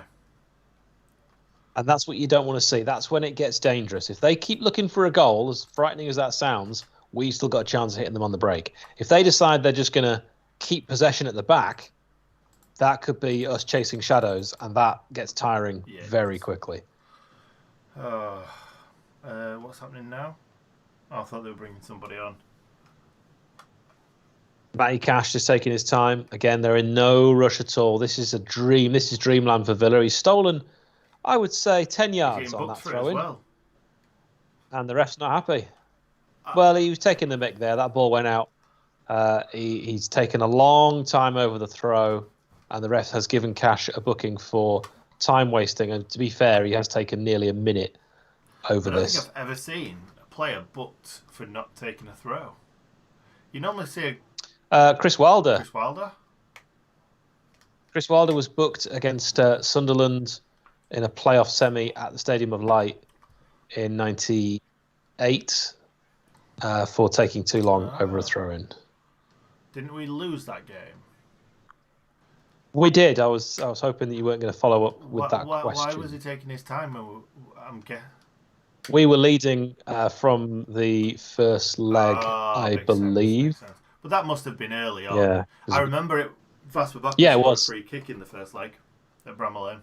Yeah, that's right. I know my Vasper Bucket. Yeah, you wonder why. Right. Yeah, we end up talking about Vas. I mean, when you look at it, he didn't actually play that many games for United, and then we end up talking about him every single string that we do. And that's no bad thing. Lundstrom on the charge. Scott John McGinn kicks him. And Lundstrom, to his credit, tried to carry on. I don't know if he did kick him, I don't know if he did try to kick him, or whether he just put his legs close to his legs to try and pretend like he wasn't trying to trip him up, if you know what I mean. Because it wasn't it looked blatant, like was it? A trick. It wasn't like a blatant trip, but yeah. It looked like a professional's trick. He knew exactly what he was doing, McGinn. He knew he couldn't keep up with him, even though Lundstrom's running at pace with the ball, which is always harder than chasing alongside. Are we going to get any more chances in this game, Hal? Yes. McBurney, last minute. Takes it down on his chest. Yeah, 40 yards out. He has the Tridelis come over him. What we wouldn't give for Big Try now in this game. He'd love a game like this. Absolutely love it. He'd take it by the scruff of the neck, and he wouldn't let anyone get past him. Paul McGrath tweeting out that even though he played for both clubs, his heart will be with Villa. And then he said, to make it worse, sorry, Sheffield. My God. Did he not play for us? I know. I used to love you, Paul, but I've stopped following him on Twitter now. Shot for Villa, wide. Rammers, no danger. 85 minutes. It was a long way out.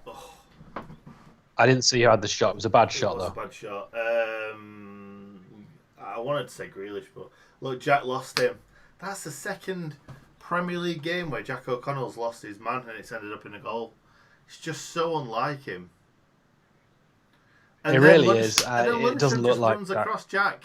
Lundstrom, it looked like Lundstrom tries to go and kind of go for Mings, and he runs across Jack and just blocks his path. Not that Jack would have got there. I'm not sure that's Lundstrom's fault because he wouldn't have expected Jack to be there. He'd expected Jack to be closer. I'm not blaming Lundstrom for that. I'm just saying it's just typical that they're both going for the right man and end up doing that. Davis, ball across. Ramsdale gets a great hand on it. Villa, though, keep possession until the Blades can finally, with Baldock, get it away. That was good defending from George Baldock. He's got it all. That's a decent. It's a good. Where's he going? Yeah, I think. Where's he going? Ollie Burke's run there was quite interesting, wasn't it? For a decent ball down the left-hand side. Yeah, definitely. I thought he could get on the end of that. He looked a bit injured then. I think he was just limping a little bit. We're asking him to. I think he's tired. We're asking him to play two games in a week when he's probably barely played any games for West Brom recently. I mean, how many games in total do you think he played for West Brom? And certainly how many 90 minutes? And how many recently? It'd be very few and far between. He's probably been playing just training because, of course, there wasn't reserve football for a large part of last season. We all know kind of their fans didn't like him. Bilic didn't like him. So, right, Lundstrom. I expect it. Lundstrom with a chance to cross the ball in there and goes back, allowing more Villa players to get back. Eventually, really poor ball that. Straight down the throat of the goalkeeper. Yeah, Martinez is going to take that all day. The look on Wilder's face. Our next 6 fixtures, by the way, they don't get any easier. Leeds at the Lane, it's Fulham at the Lane, Liverpool at Anfield, and Man City and Chelsea follow that to complete a horrible October. You'd like to think that we'll get 3 against Leeds and 3 against Fulham, but you just don't know. Honestly, I looked at the fixtures and thought we'd already have 6 points. Possibly. But we've always said that avoiding relegation is the main point. Yeah, but Nick, is there a slight concern now? Because if you continue the results on from the end of last season, we're on a bit of a run now of defeats. We're on bad form. Yeah, especially if you count the cup game as well. What's that, about 6 or 7 in a row? Yeah, I mean, certainly 4 in the league. This will be 5. It's starting to get worrying. I don't want to say the dreaded sentence, so I won't, but you know what I'm thinking. And I want that form to be turned around super quick. And of course, I think today we could have got a result here. We didn't start in a way that you were thinking, well, Villa are going to hammer us. No, definitely not. But the red cards totally changed the game. And I said it, didn't I, to you, that's ruined the game as soon as the red card came out. But we were given our chance.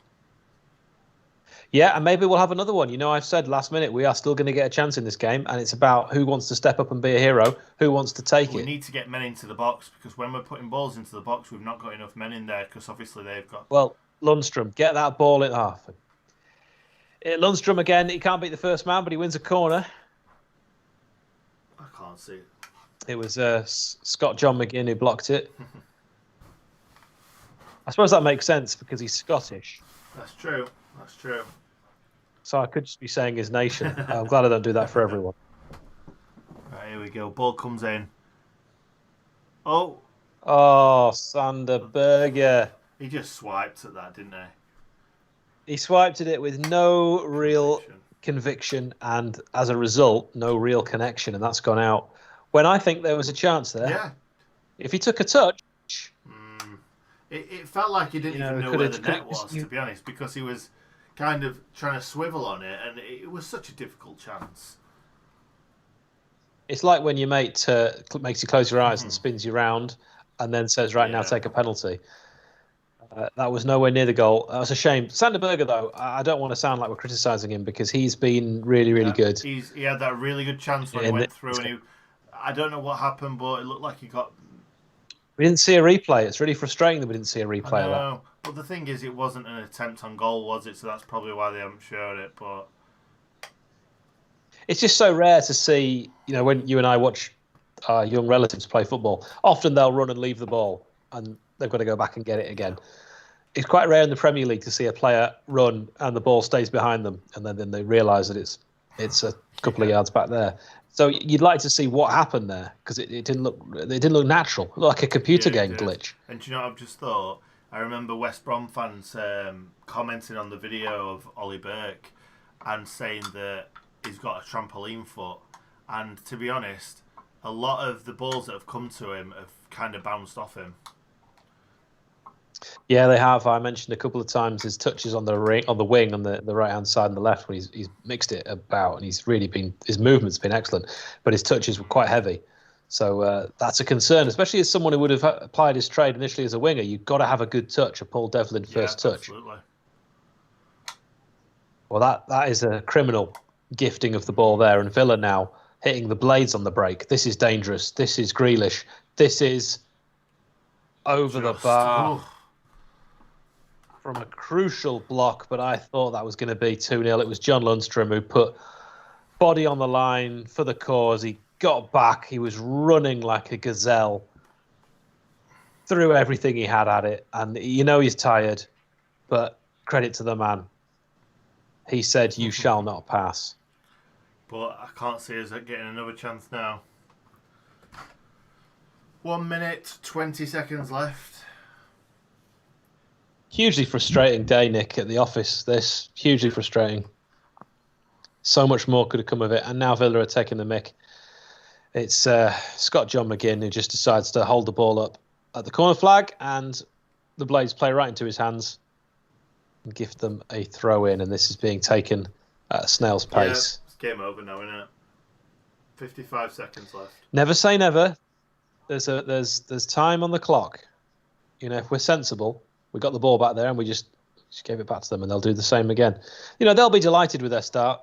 Absolutely delighted. But Bernie's saying, let's get the ball back. He's having none of it. Right, and this is it. Final chance. This is gotta be it. Last one. There's nothing left. Well, there's 30 seconds left. Apart from the 30 seconds, there's nothing left.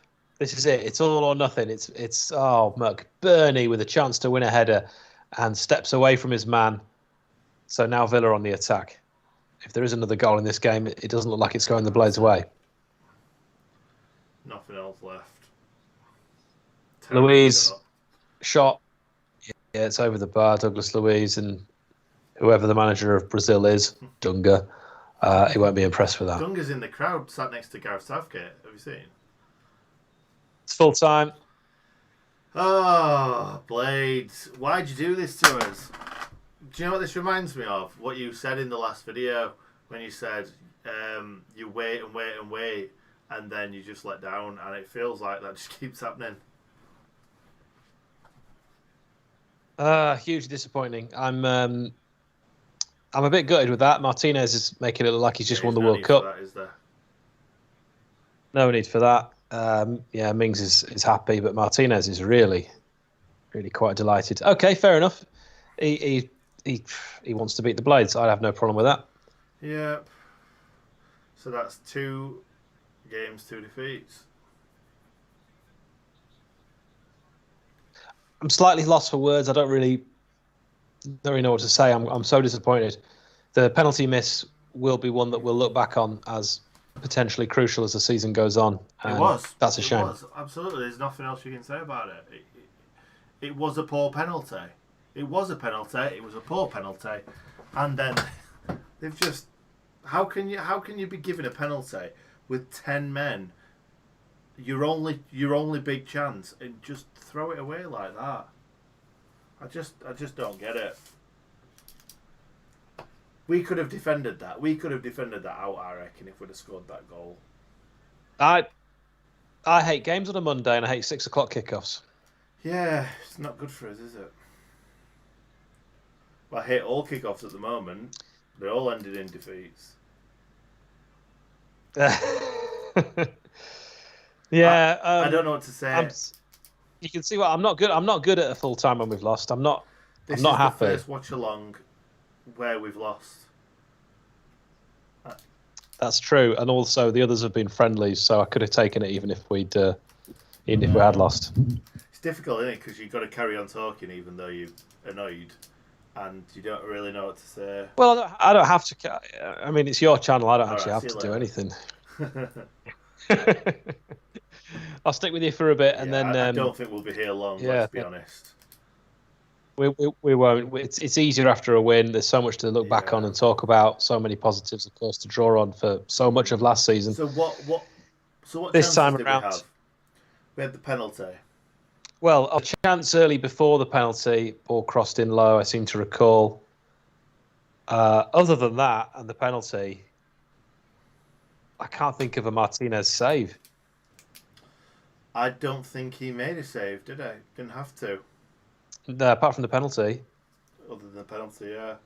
Which he would if he'd been asked before, where do you want a penalty and what height?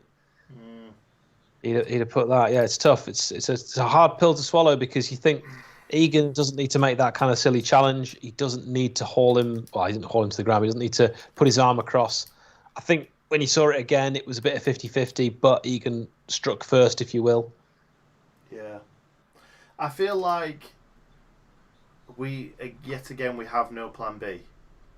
It's either play our way or we lose, because we all we end up doing is just putting the ball into the box aimlessly. Yeah, but let's not overlook what losing a player 16 minutes into a game does. I'm not just talking about this game though. Totally we're talking everything. about before that we've lost 4, 5, 6 games in a row, however many it is, and we've not played our best for a very long time. Yeah, that's true. I think we played okay against Wolves after we'd conceded those goals, but they'd already won the game. They know that we struggle to score goals, so they probably thought, we're 2-0 up now, they're not going to score 2 or 3 goals.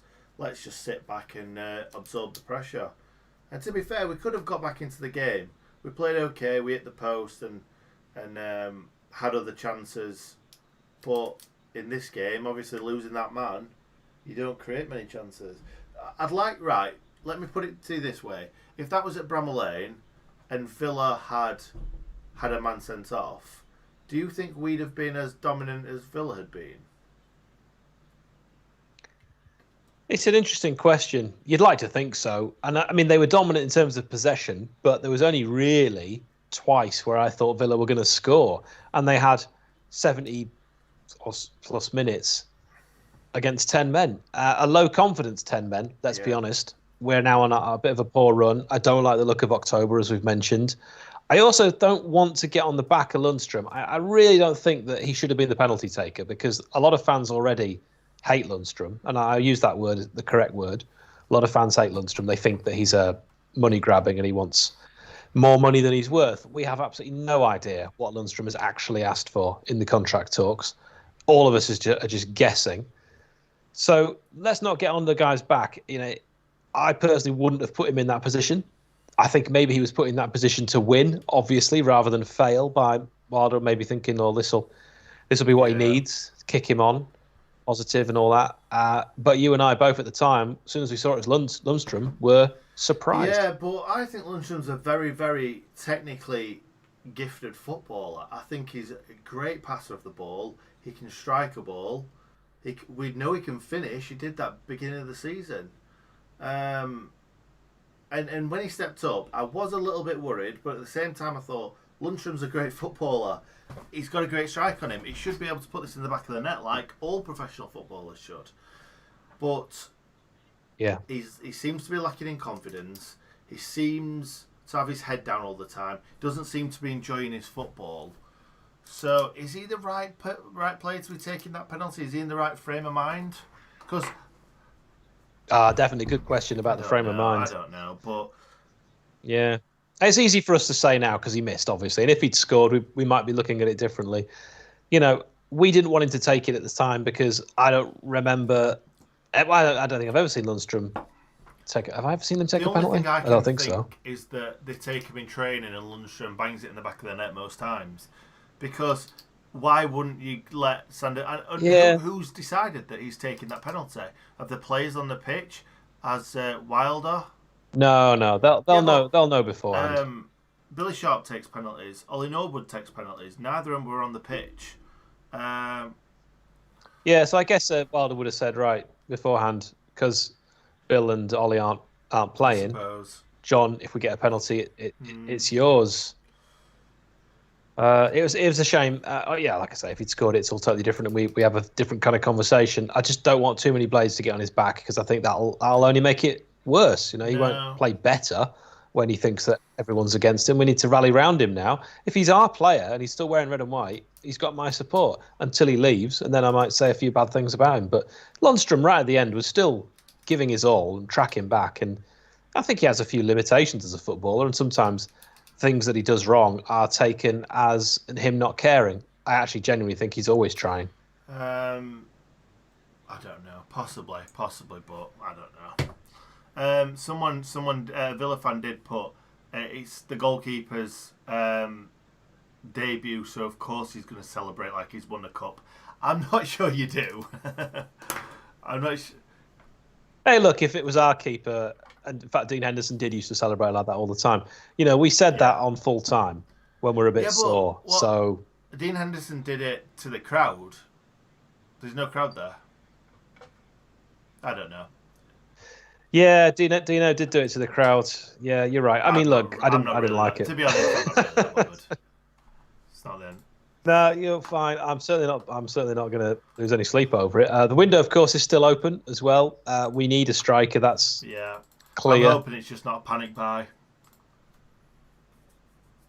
Yeah, and it looks like the Brewster thing isn't going quite as swimmingly as we'd all hoped with Palace. Well, he's a London lad, isn't he? So that's always going to be a factor. Yeah. So do you think if we'd, because Danny Marshall makes a good point, if we had 11 men, would we have got at least a draw? I reckon so. I think would have been, I don't know actually. I still think Villa would have had most of the ball, but I just think would have created a few more chances. Yeah, I think the game plan was probably to soak up a bit of pressure with 11 and still hit him on the break, a very similar style. And who knows, with 11, we might have got the penalty as well. You never know, it could have been completely different. So I thought before the game started, I was confident.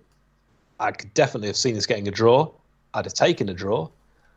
It's so funny how things change because I wouldn't have accepted a draw last season away at Villa. I was really, really disappointed that we only got a draw at Villa, and yet weeks have gone past, and I'm now thinking, I'm happy with that. I know. I don't know. I don't know how it's going to go. It's the problem is we've not got easy games coming up. The Leeds one is always going to be tough. I know Leeds have just come up. Leeds seems to be playing quite well.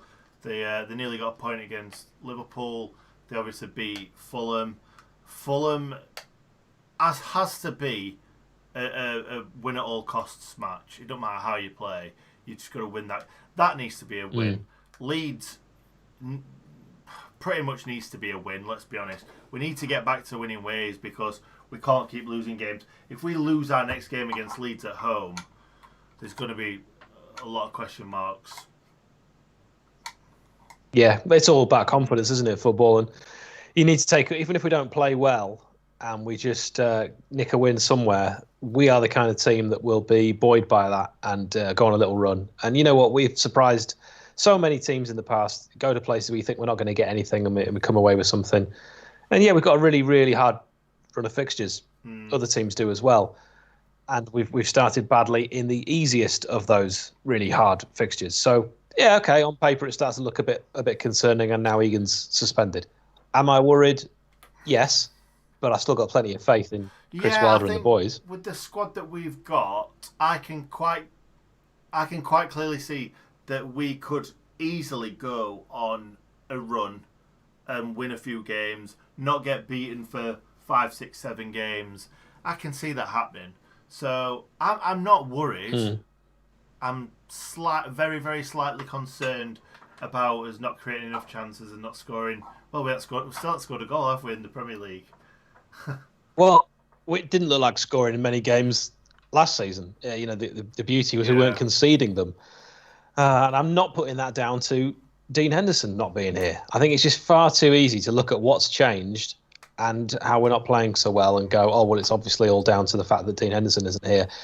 Dean Henderson isn't the reason that we don't create chances. No, definitely not. Definitely not. And I might have given Ramsdale a bit of crap from the Wolves game, but he had no chance with that goal today. No chance whatsoever. I do feel like when he flings himself at the ball, it does make it look a bit untidy. But he had no way of getting that ball. I do honestly think it was a little bit of Jack O'Connell losing his man that kind of did it. Because it's definitely not Ender Stevens' fault. Because he had the run on him. That happens in football. But everyone just got a bit confused when that ball was flicked on. And it was like, it just looped right in front of the goal, didn't it? And he was just a great header into the corner. He just directed it right in the bottom corner. Yeah, no, it was. I'm not blaming Ramos at all for that. West Ham. There's lots of comments about their fixtures being really difficult, and people speculating that we will be down there at the bottom 3 with West Ham come the end of October. West Ham will probably by December, in fact, just before they play us, sack David Moyes. One thing we know, we won't sack Chris Wilder. Not. And the thing is, he's that good a manager that even if we did get relegated, you would put the faith in him to get us promoted again. Yeah, I don't want to start thinking that far away. I'm not talking about that. I'm just games. saying that you're saying that we're not going to get rid of him, and I think that's part of the problem sometimes, that managers are sacked and then the managers to come in haven't got enough time to kind of galvanise the squad and get their own players in, and I think that's sometimes it's easier to just go with the man that's got you there in the first place, and there's no chance of us sacking Wilder. No chance. Yeah, Sean Dyche led Burnley back, and look what he's doing. I'm always, every time I see Burnley's 11 on the field, I think they should be relegated every single season. Yeah, absolutely. So, shall we wrap it up? Yeah, just want to say, heads up, Blades. We've been through tougher times than this. Remember, we're still in the Premier League. I've got absolutely no doubt at all. We're not going to be in danger long term this season. This is just a little blip. And let's try and get behind Lundstrom and Ramsdale. Well, we've got a lot of big games coming up. It would be better if the fans were there to cheer the boys on. And I think as soon as the fans are allowed in, we will see differences in the performances. Oh yeah. But we will go on a run at some point, and we will pick up points, and we will get enough points to stay in this division. No problem about that. Yeah, it's one thing that United are famous for. It's turning it around after Christmas. Is that the Dave Bassett days? Yeah, Dave Bassett does. So let's just celebrate Christmas now. I mean, we're not going to have a good Christmas with this bloody coronavirus anyway. So we'll probably all be locked in our houses. Coronavirus, the big massive boot that I've got on my foot. That's going to be fun. Yes, that's awful, but that largely affects just you. So everything's about me. Do you not know this? Well, we are on your channel, so yeah, fair play. So yeah, thanks for coming on against Hal. It's been enjoyable. I've enjoyed it, except for the match. I loved before the match. I enjoyed half time with Robert, and that was it. So, thanks everyone for joining. There's a lot of backbiting going on in the stream chat right now between United fans and Villa fans. We're going to leave it there. Sorry about that. If you want to take it to Twitter, that's absolutely fine with me. But I'm afraid Yeah, give us a follow on Twitter as well. We've set up a Twitter account that is related to this. Do you know what I'm going to do right now? Go and follow us. Go and follow us all on Twitter right now. I'm going to stick all our handles in the chat right now. So, what's yours? JNC Pod. I'm not fussed if people follow me, but I would like them to. Thanks. Sheffield United Way, definitely You've been smashing that. The one as well. I want followers. Absolutely smashing that. Anyone in the chat right now following the Sheffield United Way? Just let us know, because Hal's been smashing it. And if you're not, get following. I'm just going to stick it in the chat. We're getting a lot of likes, a lot of retweets from people who aren't following. It's annoying, that, isn't it? Yeah, there you go. Go and follow them too. I think people are just arguing anyway, so I don't think we're going to get much response from these guys. So anyway, thank you very much for everybody who's joined us. We are going to be leaving right now. Thank you, Hal, for being here. It's been all right. We've enjoyed ourselves, but we just need to dust ourselves off from the defeat and move on to the next one. So, yeah. Thank you, Nick. And good luck to Villa as well for the rest of the season. I've got lots of friends who support Villa, and I got no hate for them. So until they play us again, guys, good luck. Thank you very much, and see you soon. And what do we say, Hal? Stay in good, Nick.